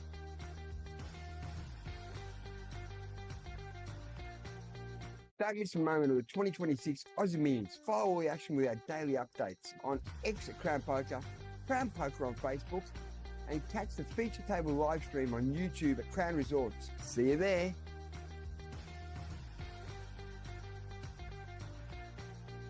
Just when you thought the 2026 Aussie Millions couldn't get any bigger, we're breaking records all over again. Momentum is absolutely electric. Event 1 has reached a point where legacies are made. We're down to the final 20 players, and it's Spencer Davies setting the pace with a dominant 11.2 million in chips, putting himself in prime position as we head towards the finish line. And from here on out, every decision, every pot, and every hand truly matters. All remaining players have now locked up 16,500, but let's be clear, that's not the goal. Sitting at the very top is a massive 438.5K first prize, and the action doesn't stop there. Event 3, the 5K 6 max, is officially a beast, already boasting a $1 million prize pool, stacked with elite talent and fast-paced poker at its finest. Today also marks the start of Event 4, the always wild Mystery Bounty, where every knockout could be huge and no stack is ever safe. Plus, Event 5, the Hyper Turbo No Limit Hold'em is kicking off. Pure speed, pure intensity, no room to breathe. What do women bring into the poker table these days? I think women want to be seen as just poker players, not women poker players sort of thing. So I think, it takes a lot of guts as a girl to step up into a room or even just a table full of men. It's quite intimidating. So if you see ladies out there, trying, just try to be nice. Yeah, most same. Yeah, most gentlemen are beautiful out there. I've never had any issues. I love all the poker boys. I've got so many great friends. But girls are generally a little bit scared. Yeah, Good on you, Tatiana. So, enjoy the event. Thank Love you. it. Nice to meet you. You too. I'm here with my friend Kate. After a 6-year hiatus, Aussie Millions is back. What do you think, Kate? I'm loving it. I think it should be here more often, and we need to get more women involved in poker. I love the game. I love how exciting it is. I love how Crown's brought it back, and we're going to have a great tournament. We want you all here. Excellent. And Jennifer Tilly came years ago. I love her. She was one of the reasons why I got into poker. I love the way she plays. She's so stylish, and I love glam in poker. So, it brings a little bit of fun and excitement to the game. And yeah, I just think she's amazing. Yeah. We're so glad to have you here. Thank you. Oh, yeah. Feeling thirsty? Grab a Peroni for $9.40 at the Lumiere Bar, right next to the poker room. Can't go wrong. Records are falling, pressure is rising. This is the Aussie Millions, and day 4 is absolutely delivering. Don't miss a moment of the 2026 Aussie Millions. Follow all the action with our daily updates on X at Crown Poker, Crown Poker on Facebook, and catch the feature table live stream on YouTube at Crown Resorts. See you there.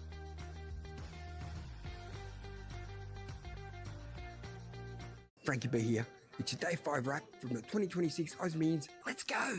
And we've got champions, chip leaders, and a whole lot still to play for. Event 1, the $1,500 no limit hold'em, done and dusted. It's Josh Deuce standing tall, taking down the title and a massive 438k payday. Huge result, huge moment. I'm here with Josh Deuce, winner of Event 1, $1 million guaranteed, $1,500 no limit hold'em. Josh, how do you feel? Man, incredible. It was, big 3 days, like one of the biggest fields I've ever played live. And it's just awesome, like first tournament in the Aussie Millions this year, and it's awesome that it's back. It's just incredible run. Got really lucky, it was amazing. 6-year hiatus, and you're our first event winner. Yeah. Great. Yeah, it's insane. So I'm definitely excited for the rest of the series, but it's awesome to get a win in the first tournament. Is this your biggest win? Yeah, by far. Previous live biggest cash was like 40,000 Australian, so yeah, biggest win by far. That's fantastic. And you're from the Gold Coast, yeah? Gold Coast, yeah. But yeah, love coming to Melbourne. Like we come all the time for Formula One, the tennis and stuff like that. So it's awesome that the Aussie Millions is back, and yeah, look forward to it. Now you played in 2018 in this same event. Yeah. Tell us that story. Yeah, so I think it was one of the first, if not the first, Aussie Millions event I ever played, so 8 years ago. Got a cool photo with Shane Warne, obviously, an Australian hero. And it was kind of cool to win the same event that we played 8 years ago. We've had record numbers here at the 2026 Aussie Millions. How's the experience been for you? Look, it's been probably the best in Australia by far, and it's just amazing for Aussie Millions to come back. Like, big props to the whole staff at Crown, Danny, the whole crew. The dealers are amazing as well, even just chatting to them, talking about watches and stuff. So the dealers have been fantastic, and I think as a player, like, everyone really respects that, and the numbers don't lie. Like, over 2,000 players just for the opening event. I think this is going to set the testament for, what's to come for the Aussie Millions and Crown for the future. So I'm really excited to see what happens. You beat 2,143 players for this title. Yeah. That's just awesome. Thanks, man. Appreciate it. Good on you. Event 5, the Hyper Turbo. Blink, and we missed it. And it's Josh Graham who comes out on top, popping 46k after navigating the chaos. Now we shift gears to the main stage. Event 3, the 5k 6 max, is down to the final 16 players. Everyone's locked up 14k, but all eyes are on the 341k top 5. And leading the way, none other than Aussie Millions 2026 ambassador Michael Mizraki, bagging over 12 million in chips and looking like a serious force as we close in on the final table. Over in Event 4, the mystery bounty Day 1A is in the books. Maximilian Seraphin leads with 721k, and Van Marcus is right in the mix with 441k. Big stacks, big names, big pressure. Hello everybody, I'm here Shilani with Pepperstone. We are a partnership with Aussie Millions. I have here Frank. Yes, and when you want to recharge your batteries, we've got a charging station here. We've also got refreshments, drinks. Tell us about the prizes they can win, Shilani. Yeah, today we got some prizes, the coffee machine, and also got like iPhone 17e. If you're interested, come nearby and we are here to support you. If you're looking to trade, come to see us. Pepperstone offer cryptocurrencies, forex, shares, commodities, and more. Come to have a chat with us. Looking forward to see you guys soon. Excellent. Have a good day, everyone. The energy is building, the stakes are rising, and the room is buzzing. Another massive day coming up in the Crown Poker Room, and trust me, you don't want to miss what's coming up next.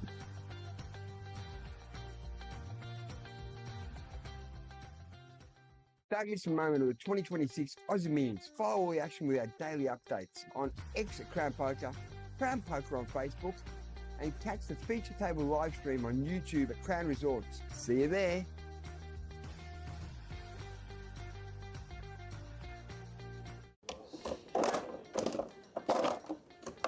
Frankie B here. J6 recap, and what a day it was. What a day it was. We crowned another side event champion with Gotti, that's his nickname, conquering a stacked field of 305 players to take down the 5k 6 max. An outstanding performance. I'm here with Gotti, winner of event 3 6 max, picking up 341k. Well done, Gotti. Thank you, mate. How do you really feel? appreciate it. Really good. Haven't played a tournament in 18 months. And when Aussie Millions came back around, I decided it's time to come out of the shell and play. And I love the Aussie Millions series. I love 5, 6 max, and a shot clock's really good. I love Crown. You know, I used to be here all the time. It's just good to be back at what's probably my favourite casino in Australia. Yeah. Is this your biggest win? Yes, this is my biggest win, actually. There you go. And couldn't think of a better tournament. I wanted an Aussie Millions one all the time. I would have preferred a ring, but the trophy looks better on the desk. What about, when was the last tournament you played? It was 18 months ago. It was WPT Gold Coast. I also final tabled that one, but it wasn't to be. I came 9th. Yeah. Lost to one of my very good friends, Matthew Wakeman. But redemption's a good thing, and I'd rather win an Aussie Millions at Crown. So, you know, karma. How long have you been playing poker for? Look, I started about 10 years ago, maybe. Yeah, 10, 12 years ago. And now I probably play, you know, 2, 3 times a year, but I enjoy it when it's in this. You know, can't do it every day, but when a series like this comes around, you want to get out, meet old friends and familiar faces and click some buttons. Good work, mate. Thank you very much. Excellent. Thanks, Well done, mate.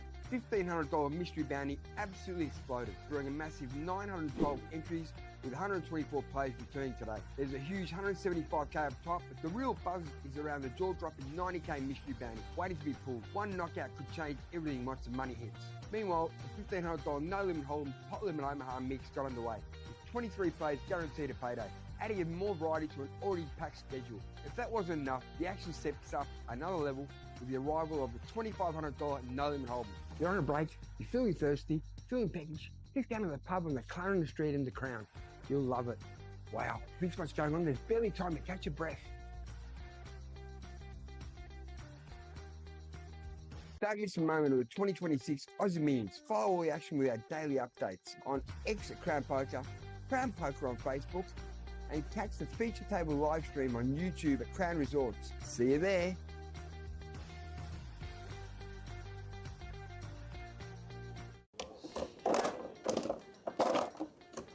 Frankie B here.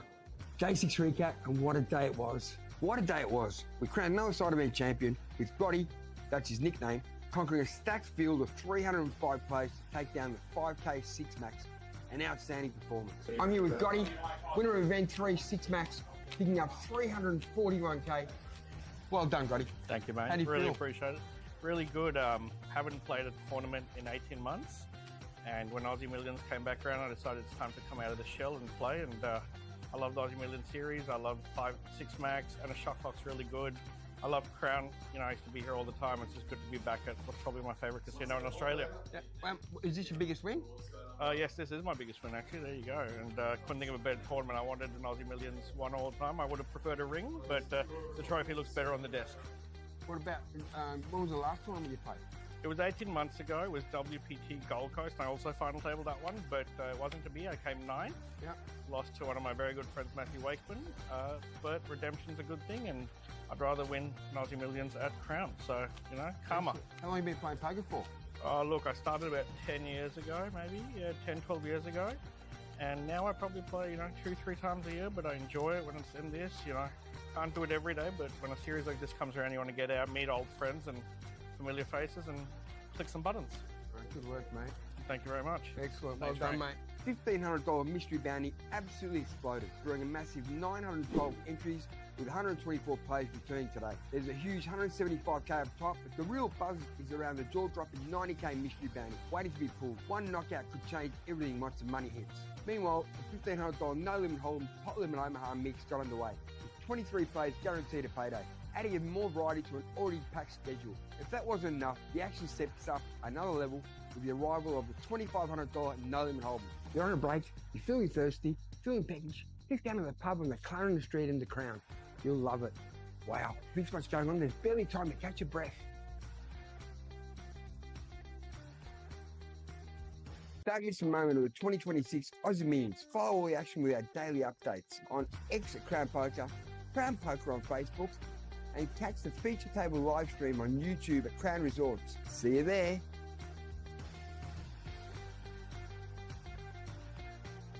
Don't miss a moment of the 2026 Aussie Millions. Follow all the action with our daily updates on X at Crown Poker, Crown Poker on Facebook, and catch the feature table live stream on YouTube at Crown Resorts. See you there.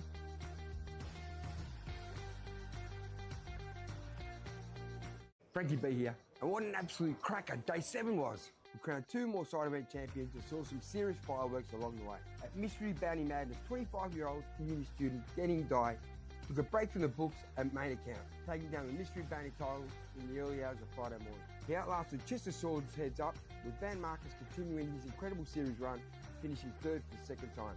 I'm here with Denny Dye, taking down a $300 Mystery Bounty very early in the morning. I'm very tired. How do you feel? I feel unreal. I feel tired. Such a long running.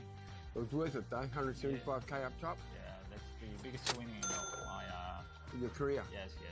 And where are you from? I'm from China. Beautiful. How many bounties did you win? So I collect 6 bounty in total. So in prize is 3,000. Not much actually. That's all right. 175k, so yes. All up 185k. Yeah. We're very proud of you, mate. Good on you. Well done. Thank you. Fair. And let's talk about those eye-watering bounties. 25,000. Kenta Ito and Van Marcus locked up 25k. Max Sarafin snagged 50k. And Jackson Byrne pulled a monster 90k. Over on the mixed game action, Lorenz Scholburn dominated the $1,500 no-limit hold'em top limit Omaha mix, banking a tidy 59k top prize. I'm here with Lawrence Schollhorn, winner of the Pot Limit Omaha Hold'em Omaha round of each. Well done. Taking first prize. Thank you. You're from Switzerland? Yes. Yeah. I love Australia. It's good to be here. Yeah. Very good. And you're just in Sydney, you were saying, yeah? Yeah, I had fun in Sydney and then I came here. Yeah, I needed to play at least one tournament. That's the only tournament I'm going to play. So Okay. quit on a high. How many events? But I did come you back do? next year. Welcome back to our coverage of the Aussie Millions main event. This is, my name is Ben Blaschke. This is the final 11 players in the main event. We did go to the break with 12. We have lost Hugh Nguyen in the moment since we broke. Danny McDonough, the tournament director here, we did the redraw to 2 tables. He just recently moved one of those tables up to our feature table, which is what we are watching now. So just an update for those who are joining us now. Unfortunately, we have had many technical issues with the RFID, so we do not have hole cards, unfortunately. We believe that we will have hole cards for the final table tomorrow. We are very confident. Our technical team tells us they are very confident that we will. Play will kick off tomorrow afternoon. Live coverage from just after 3 p.m. of the final table all the way through. Of course, it's going to be a final table of 7 players. Tonight we are playing down to the final table of 7 players. Our coverage will continue until the end of this current level. Then we will hand you over to Poker News. You can follow all the action on Poker News while our technical guys get to work on the feature table in an effort to have us up tomorrow with full hole card coverage. In the meantime, I'm joined by my co-commentators. Of course, we have Billy the Croc. Billy, how are you? I'm very good. We're back again, and it's getting very exciting now. And down at 12 players and 11, right? 11. 11. Oh, wow. So we've got the pay jump already. So someone's guaranteed 107,800. What do you think of that, Joshy? 6. The big score, yeah, 107,000. Yeah, 6-figure score. You beauty.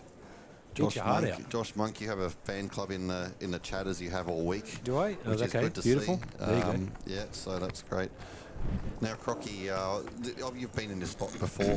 What is the main consideration? We're so close to the final table now.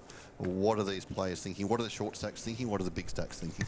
Look, the short stacks now, these are huge money jumps. So if someone can survive a couple of people, 10th gets 107, 11th gets 107. The next jump is $47,000 jump to 154,000. So these are huge jumps. So in 2008, when I got to the Pot Limit Omaha final table with Mr. Mizrachi, I was sitting about 8th in chips, and all I tried to do, I said, look, Bill, if you can just finish above 8th, you've done well. So if you can, whatever position you are, now Ricky is in a great situation because he's probably he's probably first or second in chips overall. I don't know on the other tables what it is, but he's in a great situation. So Ricky should be looking to aim first or second. Now, Joy, he's the shortest with Sheldon. Now, they should hopefully try to dodge each other in the sense where June should hope and pray that Sheldon goes out, and Sheldon's hoping that June goes out. So let's get back to the action. where we at? So we're playing 75, 150. The tournament's also very deep. The average right now is 4.2 million. So it's 56 bigs. Okay. 150,000. Sheldon's rock and rolling already. He's on the dealer button. Michael Zhang. Now, a lot of these bigger stacks will just want to put the pressure on Sheldon and June. I mean, even June and Sheldon are above 30 big blinds each, so they're not desperately short. The ace 3-bet already. There you go. Michael Zhang's put pressure on him. So it raised to 150k here on the button from Sheldon. 3-bet to 400 from Michael Zhang, like Billy was alluding to, and Sheldon's going to elect to fold there. So Michael picking up a few chips there from Sheldon. Plus the blinds, obviously. I haven't. The only people I've played here on this is I've only played with Sheldon and I think that's it. Sorry, Dejan Boskovic. That's two out of 6. Sheldon is a Crocky. Sheldon is a cash game player from Sydney. He does play quite a few main events. I've seen Sheldon make a lot of very deep runs without cracking that big score. He was telling me that probably his biggest heartbreak was down here in Melbourne about 15 years ago. He came third in the Melbourne Champs. Okay. He's pretty keen to just get that big win he's been so close to. Well, I'll tell you what, I think that the Melbourne Champs, the prize pool's always a lot lower, so he's guaranteed 107. So this might be his biggest score from here. Round to June here. It's going to fold and hijack. Sheldon Mayer, who gave up 150,000 chips to the hand before, is going to fold. Round to Michael Zhang. On the button now, 5.7 million chips to his name. He's going to pop it up and make it 150k to go. Very standard just to raise it by the structure here, Billy, especially when the blinds are 50k, 75k, 75k. Yeah, it seems like to be a standard, but the pros all these days are just rating it 2x, 2x, 2x, 2x. In the old days when we used to play, it was always 3x, 4x sometimes. Yep. And oops, there's another 3-bet. So they're rock and rolling on this table. They're actually, it's not very placid. No one's calling it. There's a lot of 3-betting going on. Now, this has come out of a small blind, so I would say that Scott Stewart actually does have a hand because Michael Zhang's raised on the button. So normally, when people raise out of a small blind and big blind, their hand's a little bit stronger than if they were in position in the cutoff or the hijack or the button. So let's see what Scott Stewart does now. Facing a raise of 500k here, so Scotty did pop it up to 650,000 to go, and Michael is going to fold. So a few more chips going the way of Scotty there, up now to 50 bigs.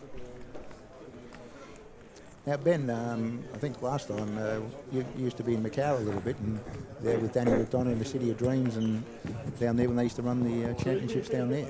Are you still there, or are you still in Sydney now? Look, I live in Sydney, but obviously with various work that I do, I spend a bit of time in Macau. We've hung out a few times in Macau, Crocky, and not always in the poker room either. No, we go to that lovely restaurant by the sea, Fernando's. Is it Fernando's? Fernando's is one of the great restaurants there. Yeah. First time I went to Fernando's, I said to Curly, "You're kidding, right? Get me out of this filthy, dirty joint." And the place was amazing. Yeah. Yeah, it was no tablecloths. Old school. Old school. You but gotta the love that. Food was delicious, Joshy. Yeah, I believe you. There's a question coming in from Danny saying, what's the stream delay?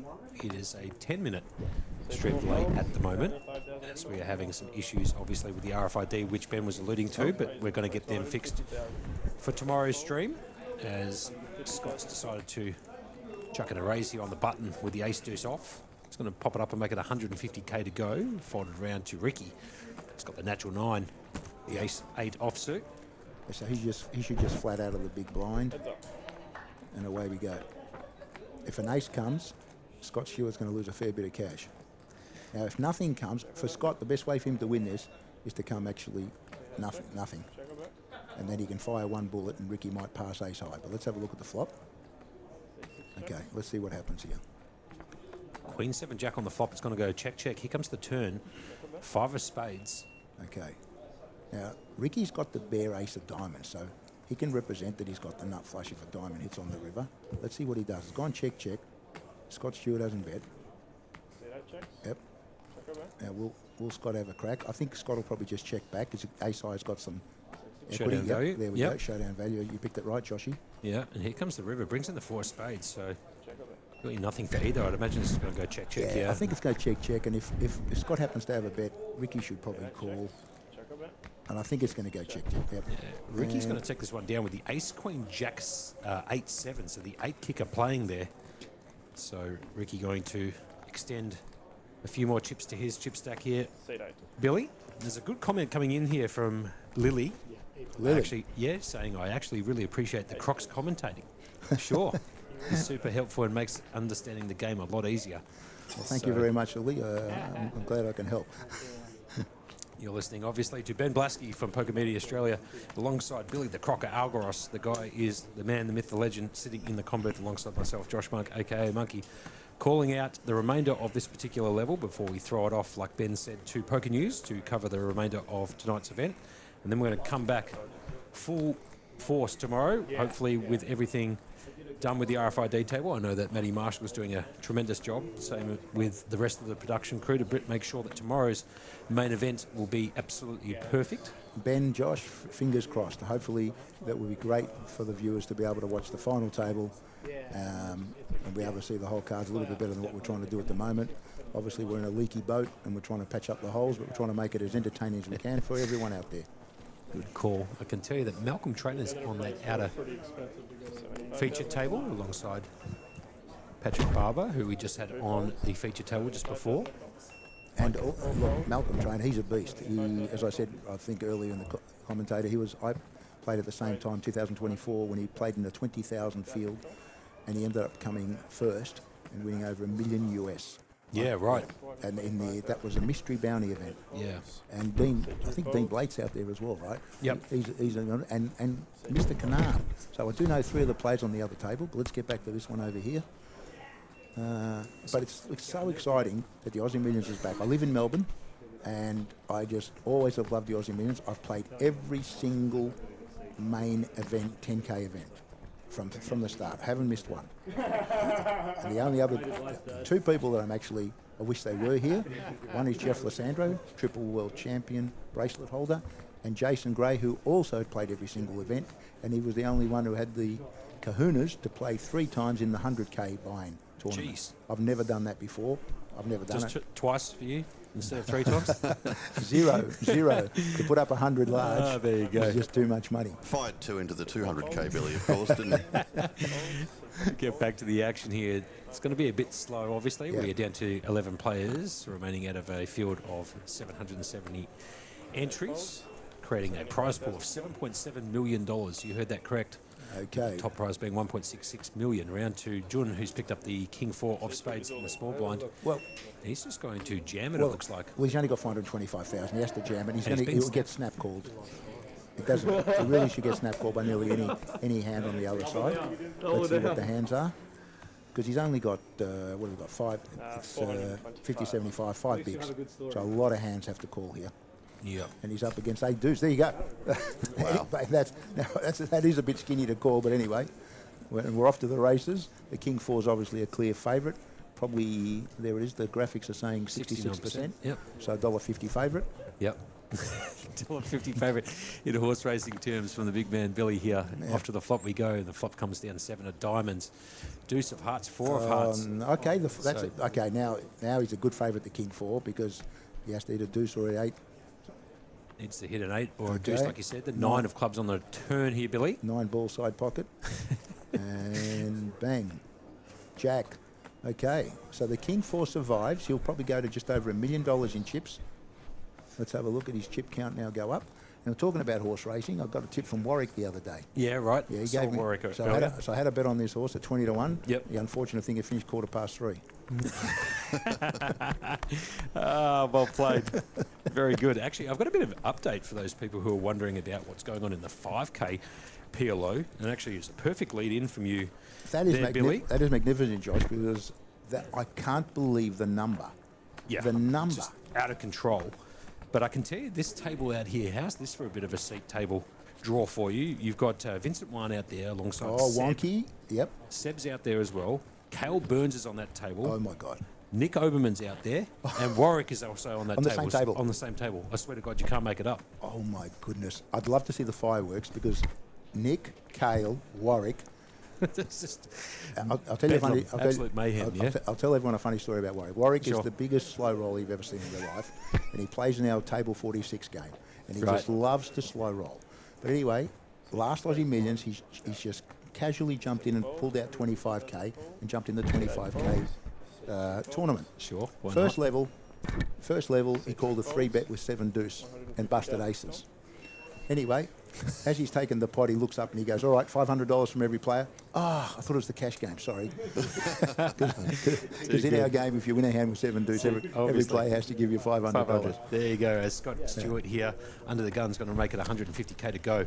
Gets a call from Michael, who's in the big blind, just defending. And off to the action, or the flop, I should say. And the flop comes down 9, 10, 3, 2 diamonds. 2 hearts, I should say, 2.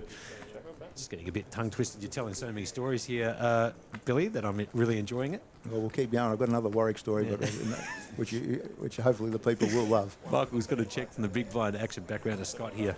He's the gentleman on screen at the moment wearing that cap. And this one here is Michael Zhang. So Scotty's going to bet out 175k, continue that story that he has done with the pre-flop raise. Let's see what Michael looks like. Whether he's interested or not. Anyway, we're playing in Sydney the cash game. Now, Warwick's favourite thing, he loves to slow roll, which I know. He just sits there and there we go to his fault. He didn't look like he was interested. Anyway, we'll continue on with the story. So I'm playing a PLO. We're playing pot limit Omaha, and Warwick's on the other side, and he's checked the turn, and I've had a good bet on. I think I ended up betting 600. He's flat called. Mhm. The river comes. The straight gets made, and he bets 1200. Okay. Into me, and I've got 1500 in total. Now, I actually had the nuts, so Right, I beautiful. decided, but I know the way Warwick. Yeah, I know. So I know now what's I've gonna just happen flattered. here. I've just called Yeah. $1,200. Yeah. With $300 behind. Yeah.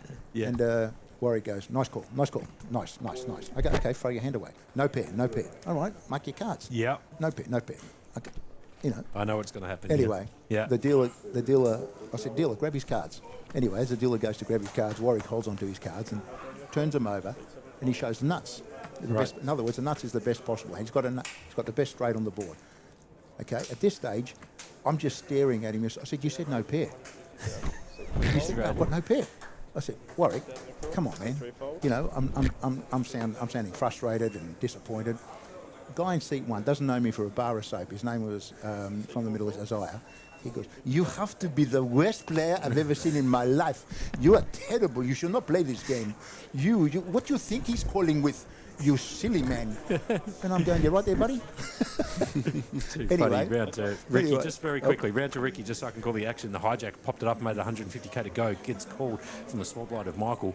The big blind got away from it. The flop comes down Queen 3, Jack. Complete rainbow. So let's see what Michael decides to do here out of the small blind. He's going to check his option. Round to Ricky now. He's the gentleman on in camera, in focus at the moment. Well, Ricky might as well have a crack at this. Yeah, has You to know, have just a have a little crack. bet, have a little bet, and see what Michael does. Hold Yep, that story there- though, Billy. there I we want go. to hear the rest of it. There's the little crack, and let's see. Now, if Michael calls, Ricky should only continue if he's actually got some decent hand. Okay, he's called. And he's kind of like, it hasn't taken too long to actually No. make a call here. So bet of 125k, snapped off by Michael. Turn card brings in the king of clubs. So backdoor clubs now can come in. Yeah, well, check for Michael. Back round to Ricky. Would you go for another barrel here? Definitely not Have unless to? I've got a pretty strong hand here. Even a one pair hand, I'd rather check back. That's it. Beautiful. Well done. So Billy on cue perfectly, and the repeat Jack at the river. Now, if Michael bets, he should have 3 jacks. If he checks, he's got the queen. Mm-hmm. There's a possibility he's got king 10, and he's actually there. He's checked. So I'm going to say he's got the queen. Yep. Maybe queen 10, queen 9, and Ricky should only continue here if he's got the jack or the king. I think Ricky's going to find another barrel here and maybe get Michael off this hand. Is my I think opinion. Michael's going to call. If Ricky bets, Michael's going to call. Let's see what happens. Side bet for a mochaccino. Hold on. Here we go. He's reaching for chips. Here comes a pretty sizable bet too. He bets the full pot, 700k. So putting Michael to the test here. There we go. It's Blender City again. Now these are huge bets here because they want you. These chips are very, very important to hold on. There's 11 players, and the next pay jump is 107 to 50 to 154,000. I think Michael's got a queen. of Queen 9, Queen 10. I'm only guessing. We can't, just as you can't see the cards, we can't either. Yeah, that's true. I thought he's folded. Okay, I'll let it go. One mochaccino for myself there, Billy. Anyway, back to the story. So I'm looking disappointed. The other guy's abusing the crap out of me. Yeah. And the dealer goes to grab my hand and starts pushing the pot towards Warwick. Like, what are you doing? And anyway, I've turned over my hand, and the whole table starts out laughing. And the guy in seat 1 goes, "Oh, good one." But Warwick's a character. The people in the poker community that know Warwick, you know. He is king of the slow rolls, and he's out there in the PLO, and he's got a ton of chips. He does. A ton of chips. I was just out there on the break just to do a little bit of updating for myself on what's going on, and he does have a pile of chips out there, but also has an extremely difficult table draw in that of Vincent Wan and Cal Burns and Nick Oberman and Seb out there, so needs to navigate through them. What in the world is this? Can we get Billy on the Can't Make It Up podcast? That's the podcast that I do with Adam Burke. That's where this whole merchandise comes from. All right. How much are you going to pay me? Oh, it's up to you. You just tell me a price and we'll get the funds together. Yeah, as we get back to the action here, Sheldon in the cut-off's going to raise it up to 150k to go with the King Jack of Spades. Well, that's a lovely, strong hand. And I believe is it pronounced? It's not. I believe before in the chat somebody said it's Dion. I think is how you pronounce it, like the Spanish J. Like Dion. Dion. Okay, Yeah. Dion. Let's have a look at the flop. Flop comes down to 4-3 Queen. No help with the King Jack of Spades at the moment. We can't see Dion's hand here. Ben Blaski. Dion's a very aggressive player, and he's checked. I'm just wondering what Sheldon's going to do. Yeah. Sheldon's going to just flick in the small which I don't mind that. And now he should. Oh, lovely card on the turn for Sheldon. I like the check here back from Sheldon here, because if Dean's got nothing, I like the check back. Dean will take off and try to take it away from Sheldon. So I prefer to keep pot control. The last thing you want to do is make a bet, and all of a sudden Dean decides to do something. Okay, he's bet again. That's fine as well. So Dion here. I prefer the check. I let Dean. Okay, he's called again. All right, very tricky hand here. So bet call on the turn. The river brings in the 3 of spades. Well, Dion shouldn't have a 3. It looks like he should have. To me, he should have a queen once he calls 150 on the turn when the king hits. I can't see any other combination of hands. He could have 5-6, but I think 5-6 would probably raise on the flop, and Dion would put pressure on him. So I like your read here of like Queen 10, Queen, Queen Jack even. Look, Queen X. Yep. Okay, checked. And I like a small bet here by Sheldon. I'd like a bet of about, because I want to get called.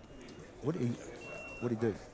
He's got to check it behind, right? I like a bit of 275 or 375. And that looks like it might be the queen. What is it? We can't quite see the cards at the moment. We can't see, okay. We do know that Sheldon has flipped his hand over, so the King Jack's going to get it done. Well, we didn't see Dion's hand, but I do prefer a bet by Sheldon on the river, and I'm pretty sure Dion would have called. I didn't see Dion's hand, but anyway. So Ricky's still chip leader, Dion second. And June is at the bottom of the field with the King 4 doubled up to just over $1 million, as we discussed earlier. Now, Josh, did you play in this event? No, mate. I don't have $10,600 to put into a main event, mate. I've got a 21-year-old daughter. There goes all the money. Weren't you playing 100, 200 the other day, Josh? Hey, Ben, keep it quiet, will you? The tax man's listening. Yeah, lucky I've got friends in higher places, Ben. I got friends in low places. Yeah. No, it was 200, 400 too, Ben, by the way. It wasn't 100, 200, but I don't want to shortchange it. There was a question, Crocky, a bit earlier in the stream about, how did you go in the cash games you were playing this week? Have you had a good week? Okay, honestly, I'll give you a quick rundown. We started the cash game 2 weeks ago. I came in on the Thursday, and I ended up losing 12,000. I came in on the Friday, I lost 3,000.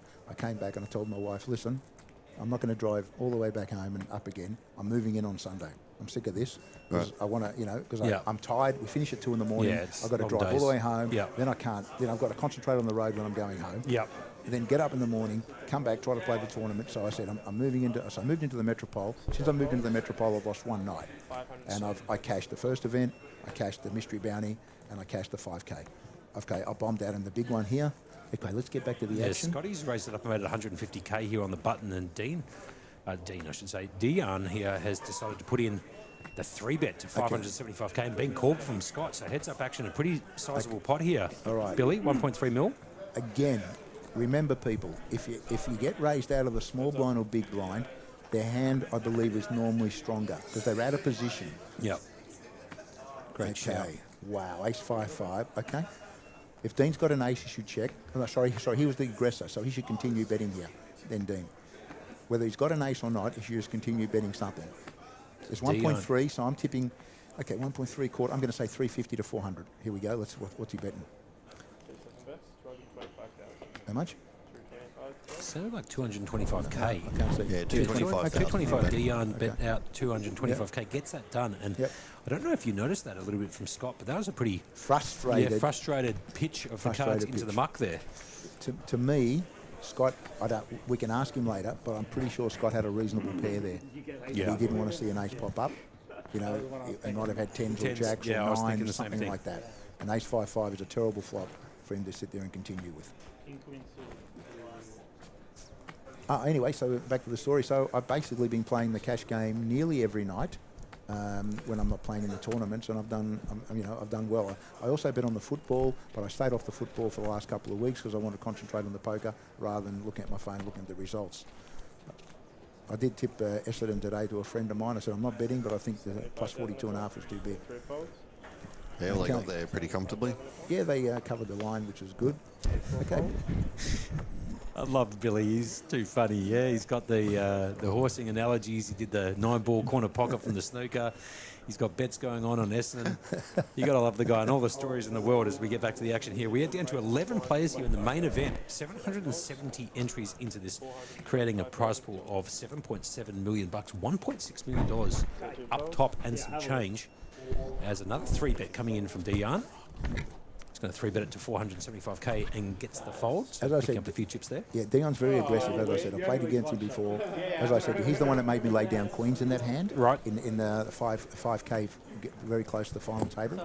And it was weird. If he moved all in, I would have snap called him. Right. But the way the hand was played, I ended up raising under the gun. I got 3-bet to 70k, and I've had a total of 280, and Dean's only made it 140. Right. And I thought, why is he making it 140 here and not shoving? Because normally Ace King would just move all in. I only had 280, and I'm sitting there thinking, well, I've got, and it took me ages because I said, I can't call. I'm either shoving or passing here. You know, and of course, I folded after a very long time, and he had ace queen in that particular situation. Right. If you want to have a good laugh, you can look up Billy the Croc folds queens against Dijon, and I pulled the spray bottle out. The commentators are killing themselves laughing. Dear. And then the best line the commentator said, because I have my bag with all my funny stuff in it, he goes, "My God, how did he get past security with all that stuff in his bag?" Mac Daddy coming in. Billy, did you steal the 9-ball from David Pete? Actually, I do know that story, Mac Daddy. I did watch that hand against Phil Hellmuth. I believe it was Ace King versus the King 9. Okay. And he calls, I think, on the turn 9-ball corner pocket and just comes straight in at the river. Yeah. I actually didn't. I just went off his head. Okay. So I know exactly which hand you're referring to. So 4-way action here. Oh my goodness. So it looks like a raise from Scott. He gets called A bit more than half. from Ricky, and also got called from the small blind and the big blind with Jun and Sheldon. So 4-way actually. You don't see that very often in a 6-handed game as the flop comes down a couple of 7s and 8. 2 clubs here. Okay. Ben Blasky. It's up to June first. Hey, how do you feel about June making that call? He's very short. He's the short stack of the table, calling out of the small blind. Well, if he's getting really good pot odds, and if he's only costing him 1 unit, which is, you understand this level is 50, 75, so it's going to cost him 100. He's getting an 8-to-1 chance to win 900,000. So it's not so bad. It's not so bad at all. Scotty there just betting out 225k and just takes and getting it done. Yeah. Okay, there we go. Snap folds from everybody else. They're the chip counts on the screen at the moment. We're down to 11 players here. Billy, what's your best finish? Have you had a nice healthy hit somewhere? In the Aussie Millions, I finished 17th, 18th. That's my best finish. In the early years, when I had 10% of Lee Nelson when he won. Beautiful. I had 10% of David Gore when he won.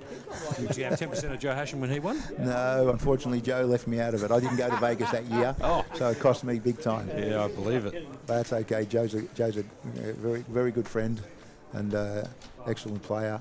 And he's done great. Love Joe. Love the family. Yeah, me too. Love the Hashems. John coming into the chat saying, Jun beat me in a satellite to get a ticket into this event. So You want me to take... Who was that? In the chat right here, John. John? Saying, Jun, do you want me to take me care in the satellite to get the ticket? John, do you want to take care of him or what? Sean asking in the chat there, no card reader. I'll throw that one over to Ben.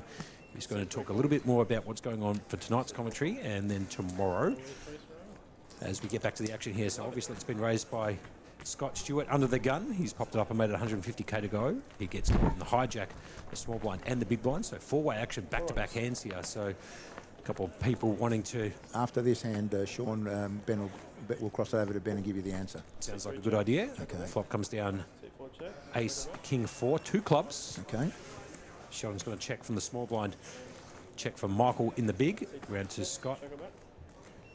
He's also going to check, and Dion. Okay. As I said, he's very aggressive, Dion. So let's see what he bets here. You got to love this here. He's going to come out for a bet of 200k. Okay. So you bet a third of the pot. C3 folds.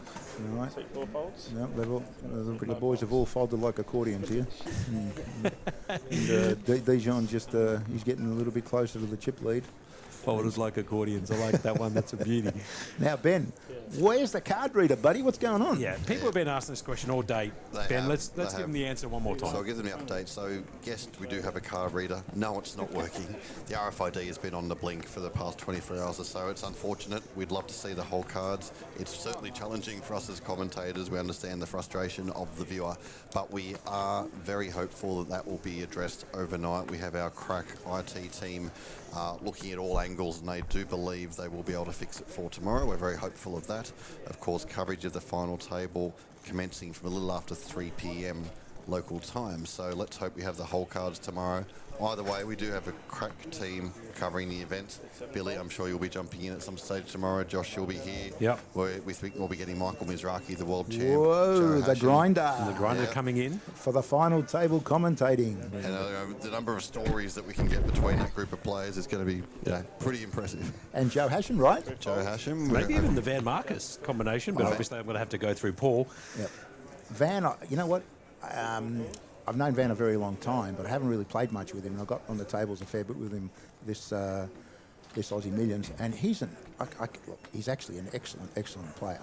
And I'll tell you a little funny story about him. You've got another funny story you got, Croc. How many more stories you got? I might have to cut you off halfway through here. All right. It looks like a 3-bet here for Scott to 625k after there was a raise in the hijack from Ricky to 150 that got called from the small blind. So Ricky folds, yep, and he should, because there's no way Scott's mucking around here with 625. It'd be great to know what he's... Ricky's going to fold, so background to Michael here. I don't know what Michael's thinking here, but unless he's slow played a monster, I'm pretty sure Scott Stewart's got a reasonable hand. So, raise to 150, call for Michael, 3-bet from Scott out of the big blind to 625k, action background to Michael. It's going to cost him approximately 425k to call. He does flick it in the fold. I was about to say I think he'll fold. Okay. Now, where was I before? I was talking about the story about Van you were telling us. Van. Now, many years ago, it would have been the early 2000s. Sure. Alexei Markov, one of the best good online players, we were playing a tournament at Crown, and I was next to Van. I was seat 5, Van was seat 6, and Alexei walks in. At that time, Tony G was around with Poker News, and he had me writing articles and put me on Poker News, because I'm very good friends with Tony and stuff. And he had me on doing a lot of interviews and stuff. And Alexei comes up and he goes, "Van, you should be ashamed of yourself. Seriously, look at Billy the Croc. He's on the Poker News. He does podcasts. He's on the television production. He can't play a lick." Yeah, right. You've got his number there for sure. I'm puffing my chest out thinking, oh, yeah. And he can't play a lick. I was like, what the? Oh, that's too funny. But Van, so I played a lot with him on this week, and it's really good the way he analyses hands. Yeah. I'm a field player. These guys are using their solvers, and I'm trying to work out how to put on WhatsApp. Yeah. and put my posts up on Instagram, and these guys are using all the computerized information. So I like to look at a player and analyse. And basically, I will talk to somebody. I'll sit at the table and I said, "Ben, where are you from?" And you go, "From Sydney." Okay. So and then I look out. I say, "Well, did you paid at the 10,000 or did you win a satellite? He goes, no, I won a satellite. Oh, well done. And where do you normally play in Sydney? Oh, I play out in APL there and the pub's over there. I said, okay, well, Ben's an amateur. You don't see this very often, just quickly. There was a flat call from Sheldon in the cutoff and then got raised from the small blind by Scott to 300k and then Sheldon decided to call. So he flatted from the cutoff. You don't see that very often. Okay. For 75k. He just called the, he just flicked in the... Okay, we've got two checks. Big blind. 2-3-10. 2-3-10. 4 of hearts bringing in the double flush draw clubs and So who hearts. 3-bet? 3-bet was Scott Stewart, right? Yeah, so Sheldon flicked in just the 75 big blind call in the cutoff. Okay, well, Scott's ticked twice, so I can nearly guarantee you Scott will have ace X, ace queen, ace jack, something like that. Now, Sheldon's going to have a little crack, and I think Scott should call because I think Sheldon's absolutely full of bull. Oh! Until he ships it. In. Okay, well... So Sheldon's just got to jam it. So he's limped in from the cutoff for 75k, calls a 3-bet coming out of the small blind from Scott. It's gone check on the flop and then check jam on the turn. Well, this is making no sense at all, this hand. So the only hand I can think of that Sheldon might have is like a flush draw. He picked up the heart draw because of the clubs he would bet on the flop. I don't think Sheldon's that strong. But okay, we're not going to know what it is. We haven't got the reader, but the hand does not make sense to me where it's gone check and then check shove for a huge amount of money. So interesting playing style there, but taking down the pot there, Sheldon, and taking a few chips away from Scotty.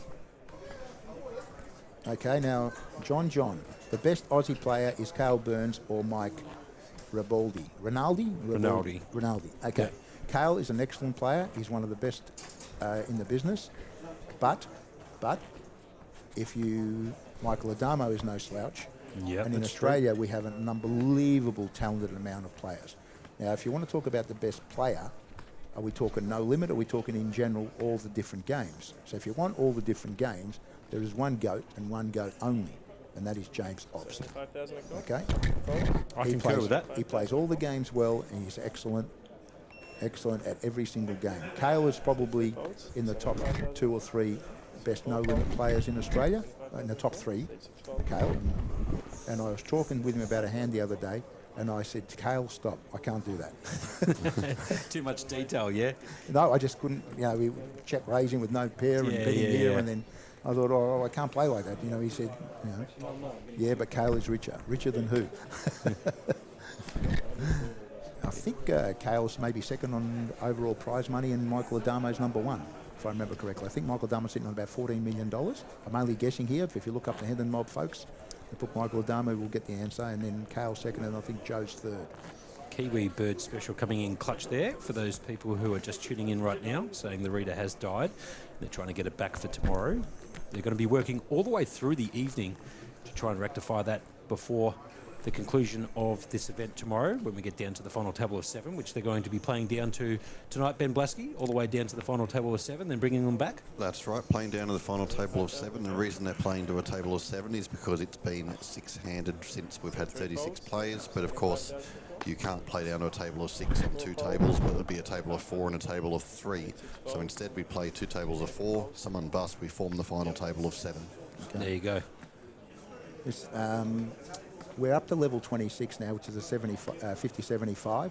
I think we're going to go to 50. We're going to be leaving at the end of this level, and Poker News will be taking over.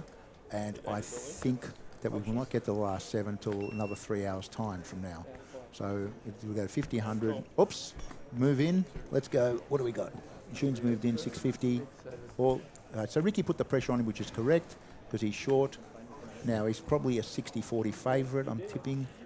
Pretty stock standard hand here, actually. Ricky's going to jam against every big blind here. Does rip it in here with the 8-7 offset, and Jun finding obviously an ace deuce in his hand. Pretty easy call here from the big blind with the short stack. Ace high. Away we go. Can he survive again and double up? Club, okay. Finds the deuce. That's fine, which is really irrelevant because he's trying to avoid a 7 or an 8. King. Okay, so he's looking very good. He's at 14%, 7-1 chance. 6 outs only, and the river brings it he a jack doubles of diamonds. up again. Jun Doi. It's gone from 425 to $1 million. Now he's doubled up again, so he's going to be sitting with about $1.6 million in chips. Oh, 1.375, so he must have lost a round. So he's still hanging around like a poor relation at a Greek barbecue. And if he can double up again, he can actually move up a little bit more and maybe pick up 154,000 or double up again. With no limit hold'em, you only have to with no limit hold'em, if you win a couple of hands in a row, you can all of a sudden go from like 1.5 million to 3 to 6, and you're in the picture. This happened in the 5K the other day where Cale Burns had all the chips and copped a shocking beat with a pair of kings, and the guy hit the case 4 on the river. To instead of Cale, I think Cale had close to 60% of the chips. Yep. He ended up finishing 4th because Mike Tominey had raised and Cale put him all in with, I think Cale had pocket jacks, and Mike had ace king and a come rag, hit the king on the river. And Michael was short the whole day and actually hit the chip lead at one stage. Wow. The whole day. Blanchy coming in on the chat here asking if Malcolm Trainer is still in this event. I can confirm I can see him from the commentary booth here, so I can guarantee you he is still battling out there in the outer feature table alongside Patrick Barber's out there, as well as Dean Blatt. He's also out there on that feature table. Well, right now with these players, they've been playing for 12 hours, and they've got to play for at least another 3. It's going to be 15 hours. This is the only thing. When I was young, I could play 2 days. This is where I get tired. In the actual 5K, I got really tired the last couple of hours. Really, super tired. I was fresh the next day, but it's grueling on the older gentleman. Yeah. It's a young man's game, but I love playing it. I love poker. Love the comradeship. Yep. Comradeship. That's it. C3 race. Now Michael here's just going to pop it up under the gun, making 150k to go. Gets called from the button. And there's the 3-bet. Ricky Sheldon. And Sheldon finding a 3-bet to 700k from the big blind. Okay. Again. Rightio. Again, small blind, big blind. Sheldon's got a hand. He's not pissing in the wind. Okay. I'm just telling you now. Sheldon's got a hand. I don't know what it is. We don't know what it is, but it'll be a group 1 hand. It'll be ace king. It'll be aces, kings, queens, jacks, ace queen suited. It won't be something like 10 jack suited, 9-10 suited. And Michael here next to act's going to flick in the fold. Now Ricky's got a lot of chips. So it'll be interesting what Ricky does here. No, he's gone as well. Okay, so very good from Sheldon. Yeah, and a good call from you too there, Billy. To be fair, he did make that 3-bet to 700k, and obviously everybody at the table gave him credit for a premium holding, like he said. So basically, Josh, when he makes it 700, yep, he's saying, especially from the big blind, yeah, he's saying, I don't care what you do, I'm going with his hand. Yep. So if you raise me, I'm going with it. Correct. If you call, he doesn't care. Correct.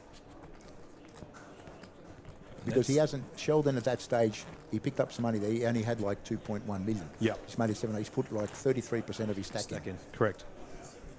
Now, we had a very good question earlier about for our previous commentary team, which was, who is your pick to go all the way from here? Do you have a favourite horse here, Billy? Oh, okay. Right. Now, as I said, I don't know the other players, so I don't want to be. I will have a pick, but I don't. It's hard. I don't know Michael Zhang. I don't know. I know Scott Stewart's from America. I'm going to say. All right. I'm going to let Joshy pick 2, and I'll pick 2. Okay, I'll go first, and I'm going to say. Let me have a look. Malcolm. I'm going to go with Malcolm Trainer, number 1 pick. How about you, Josh? You can have a pick now. Oh, right. You know what? I've kind of been pretty impressed with Ricky, so I'm going to take Ricky Vickers here. Okay. Don't know enough about him, but I know that a big score like 1.6 million means a lot to him. His biggest score is 70,000. Okay. So hopefully Ricky gets it done if I can pick that one. Yeah, Billy, of course who's you your can. second Of pick? course. I'm going to go with Dean Blake. As I said, he hangs around the poker room a lot. He's very calm. He has a really good temperament. Now, I nearly picked Dejan Buskovich. Yep. Because he's very aggressive, and you have to be a little aggressive. But Dean's got a great temperament. So I'm going to Malcolm Trainer and Dean. And your pick? My second pick here. You know what? I'm going to take the American Scott Stewart here to take all the money out of Australia, take it straight back overseas, and come back the following year and do it all over again. Okay. Have you played? I haven't played against Scott Stewart, so. Well, here's the idea: if he does win, he goes back. He Yeah, tells everybody in the States how good it is, and then comes back here. Okay. Now what's Stewart's happened? just moved it all in on the button. Well, Dejan's raised him. Yeah, from the hijack. And okay, Dejan's folded. Once this is interesting here. When you're short stacked, if someone raises you and you move all in, by the big stack's thinking, that's such great news because it faded the snap, the famous words. The snap. In other words, he hasn't called you straight away, so now he's thinking, oh, do I call? I know I'm behind. Do I gamble? So we always say, faded the snap, baby. You're probably going to hear quite a bit of that type of commentary tomorrow when we get bringing in all the superstars, hopefully. I know that Ben Blasky was talking about getting Michael Mizrachi in here, and obviously Billy the Croc will be lingering around if you want to hear more stories from Billy the Croc. Who's this guy here? Has Billy got a crush on Kale? No, I'm just calling it as it is. I know Kale, and he's super hard to play against. I do have a crush on Kale. Yeah? I mean, well, look, what a great player. Yeah, he's you know.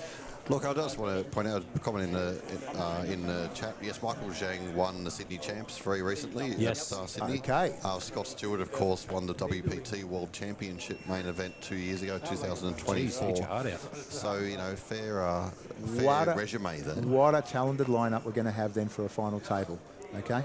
What a talented lineup. I'm also on the Malcolm Trainer train Are you? for the main event. Yeah. All aboard! The Malcolm train. The yard here's going to raise it up under the gun to 150k. Ewan's going to call from the cutoff round to Sheldon on the button at the moment with 2.6 million in chips. He's the gentleman there with the LA cap on that you can see, and a pair of sunglasses despite the fact that it's 12:30. We've got some hands here, so this will be interesting. We're going to see some cans, obviously, just so that, look, because we can't see the readers, this is hands that have gone to the river, so we'll see this hand to the river. Here we go. Okay. So Michael deciding to call from the small blind, and Scotty coming along as well. The flop comes down Jack 7-6, so gut shot for Scott Stewart with a 8-ball, and obviously top pair second best kicker for Michael Zhang, and a couple of unknown hands. So everyone's checked. So now Michael Zhang should definitely bet now. Everyone's checked. This is a clear ship for him. He should bet like 425. I'm not really sure what he's betting. 400 at least. What's he betting? 300. I would have bet a little bit more. There's the heart draws out there. Pretty interesting card on the turn also. Makes Scott pick up a double gut shot here. Can make a straight to the 7 with a 4, and obviously can make a straight to the 9 with an 8-ball. Now, Scott, if someone in last position had bet, Scott should just call here, because if someone... Is he just calling or not? Okay, he's just called. No, he's going to raise it up and make it 850. Sorry, Billy. Yeah. So, okay. So bet of 300k, and then Scotty's decided after picking up that double gut shot on the turn, he's going to pop it up and make it 850k to go. And Michael here sitting with top pair second best kicker, facing a raise here of 550. Okay. He's going to be in the tank here a little bit here, Billy.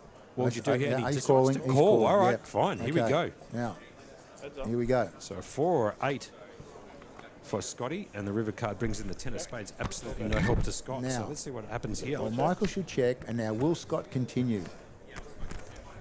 Will Scott continue? He's called. Now, once someone's called a raise like that, he's not calling with a 7 or a 3 or a 5. He could have, you know, he's calling at least top pair. That's the worst he's going to be showing you. I think Scott will shut down. He should shut down, because I think he's going to get called if he bets. Unless he goes all in and puts the pressure on Michael that way. But it takes big kahunas to do this. I think Scott should give it up. I think he will. I preferred he call. Well, he got time. I prefer he calls on the turn. I would have happy to raise if someone in last position had bet. Yep. For the simple reason is they should have bet the jack on the flop. Okay. But Looks like he's pulling out some chips here. Okay. What's he doing? So he's going to go for it. He's going to bet 1.5 million. So action pack round to Michael with top pair second best kicker facing a 1.5 million chip bet. And Michael's going to take some time, I'd imagine, to make a call here. I can see why Scott won the WPT. This is pretty ballsy to do this. He's going to put in 40% of Michael's stack. My gut feeling and is he calling. Has called. Yep. So As I said, I think he's going to call anyway. Scott's going to see the bad news there. He's given away $1.5 million chips here at the river, and Michael looked him up with top pair, second best kicker, and picks up a monster pot there. 5.375 million in chips there, Billy. Yeah. And he called pretty quickly too. He didn't think too long at all about that one. Oh, look, as I said, when someone calls the raise on the turn, he's led out into 3 people. saying, so he's let out into 3 people, and he's called the raise. So he's got at least a jack, at least. Now, if he had a set, he would have just done the same thing. He would have just flattered and checked the river and hoping that Scott takes off like a firecracker, which he did. Now he's put himself in a shocking situation here, Scott. He's left himself with 7 bigs, 7.5 bigs, give or take. Oh, not even that, I think. Oh, yeah, okay. Yep. And you know the best part is? Yeah? Yep. I picked him. You picked him? I absolutely picked him, put the there we go. curse on straight away, and absolutely dumps off quite a big chunk of his chips in that particular Who was the hand. other guy you picked? Ricky. Ricky. Yeah, Well, Ricky, you're still alive, but I'll try to get him to change. Hey, listen. Because the last person he picked, look at his, he's getting straight down the tube here. You know what, though? Chip in the chair, 575k, definitely still can produce the goods with 7 bigs. Doesn't happen very often, but it does happen. As we get back to the action here, Ricky, my other pick, is going to fold under the gun around to June, who folds in the hijack, shot in the cut-off with 2.6 million. Well, June and Sheldon must be licking their lips here because 100%. at 575, we can lose another player and very close to another pay jump. Scott must be thinking to himself, what did I do? What did I do? So I might be able to throw it over to Ben Blasky here. He's going to... Yep, go Ben. I think Dijon actually had a hand there because everyone folded and he actually opened up his hand. Did he? Yeah. So Ben's going to talk a little bit through what happens at the conclusion of this particular level. The players will go on to a break, and so will I and us, obviously, in the commentary booth. And that'll be the end of the commentating. At the end of the broadcast for the night. And tomorrow, out of these 11 individuals, we will only have 7 left. Okay, just like at the gunfight at the OK Corral. If you want to know who's going to be the 7 and you want to hang around, you can just watch Poker News. Is that right? PokerNews.com and maybe Crown Facebook. Is that correct? Ben, give me the... Give us the lowdown, Ben. Give us the whole highlight reel. Follow Poker News for the live reporting updates. So they'll give you regular updates through for the rest of the evening. We have 11 players left, as said. We'll be playing down to 7. We will pick up the live stream tomorrow. Okay. Play is scheduled to kick off at 2:30, so the live stream will be a little bit delayed. A little bit after 3 p.m, assuming play kicks off at normal start time. There's no reason to think it won't. And as I said, we are fairly confident we will have whole cards available for tomorrow. That's certainly what our team will be working through the night to fix. And people, please log on tomorrow because you're going to have a super amount of commentators. The Grinder, Joe Hasham, Van Marcus, maybe Billy the Croc, which is probably the worst out of all them, and Joshy Monk, the top golfer, poker player, Omar high-low specialist. Just give me the Omar high-low specialist. It's fine by me, as you can see. Okay, we should have some action here. We've got a flush draw versus top pair. Josh, take it away. Yeah, so exactly like you said, Billy, here. So 3-way action. Obviously, the flush draw with the 10-5 from Ricky, and Michael Zhang's picked up the top pair with the 10 kicker. So Michael's going to bet out 175k. Ricky's going to go absolutely nowhere here on this particular board with the flush draw. And I do like the call by Ricky. I don't like the raise. Here comes the turn, brings in a repeat 7. So no help on the turn. Flush does not hit, so Michael still miles out in front, up to 82% equity in this particular hand. Ricky needing to fight a diamond at the river, as you can see, 8 outs, top right-hand corner of your screen. I'm tipping it'll go check here because these guys are so deep. They really don't want to go fighting against each other. Oh, he's come out betting. Okay, fair enough. There you go. I'm wrong again. And Michael Zhang's going nowhere. Absolutely nowhere. Michael's going to flick in a call here, I'd imagine, for 350k. Okay, and let's see what happens on the river. And he does. And here comes the river card down and dirty. Brings the 5 of clubs in. So actually, Ricky makes a pair at the river. So Ricky will check now because he's actually got showdown value. Yep. He's not going to bet. I'll be shocked if he bets. Because Michael's called the turn. He's not calling with a deuce. He's either called with a 7 or a 9. Correct. So I'll be very surprised if Ricky bets. He's also got some showdown value. It should go check, and then and I think Michael will just check back. Yep, so there Ricky we go. Just Take the money, Mr. Zhang. Mr. Zhang with the four-side. Takes it down with top pair. 9s and 7s, obviously, with the 10 kicker playing. Ricky missed everything and hit a 5 of clubs at the river to make a pair, but obviously that did not win that hand, and all of a sudden there, Michael taking a few more chips away from Ricky, who was the chip leader here a little bit earlier. Now, this is the end of the broadcast, but before we disappear, I'm going to throw it back to Ben in a minute. But my co-commentator over here, Mr. Josh Monk, he's one of the best golfers around. Come on, man. Give me a spell. and he plays golf with Joe Hashem a fair bit. Yeah, I do. And Joe is a very passionate golfer, isn't he? He is a very passionate golfer. Actually, his whole demeanour sort of is based around what happened during the golf day. So if you catch him on a good day, he's outstanding, and sometimes when you catch him with a bad day, he can be a little bit more mellow. But no, I play golf a lot with Joe, and he's just the most loveliest human being in the planet. And I've just got to say this because I play with Joe golf probably once every couple of weeks or once a week. Yep. Whenever we're not trying to play poker in these magnificent tournaments here at the Aussie Millions. Sure. And he thinks I'm the luckiest golfer in the world. He's already told me a million times. He's told you a million times? Mate, I go out to the golf course with him and he tells me, you should have seen what Billy did to me last week. I swear to God. Anyway, Ben. Hold on, I've got to finish it off and then I'm going to throw it to Ben. Go. Anyway, please. so he complains. He goes, I can't believe it. My ball's always behind a bloody tree. Yeah. The clock is never behind a tree. Ever. I don't get it. Never, ever, ever behind a tree. So I looked at him and I said, you know what I'm going to do, Joe? I'm going to find a golf course with the trees right down the middle of the fairway. Yeah, he'll never hit it. I said, you'll never be on another tree ever again in your life. Joe, I love you, buddy. I love you. Too, So do Josh. Ben, take it over. All right, we're going to end the stream here. We're handing the feature table back to our tech team so they can get to work immediately, which is why we're ending the stream now. We've got a lot of work to do overnight, but we will be back with the final table from just after 3 p.m. tomorrow. Please do join us, and we look forward to seeing you then.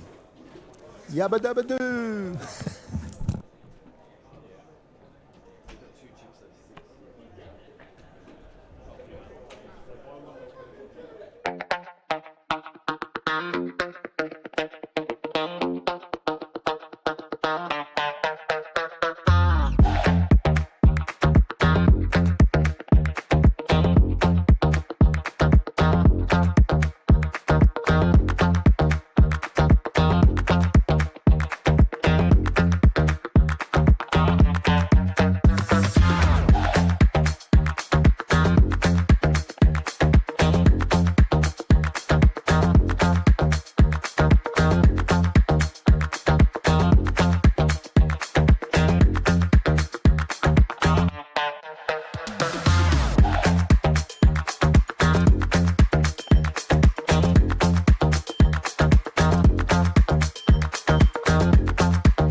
Progress. It's relentless. Earned by pushing forwards through the setbacks and the wins, all for an opportunity that others might miss. Two worlds driven by performance, guided by data, insights, and feel. It's never just a move, it's a mindset. Because better never settles. CrownBet is back in the game, built for the big moments in racing and sport, from a name you know. Bet with CrownBet today. Chances are you're about to lose.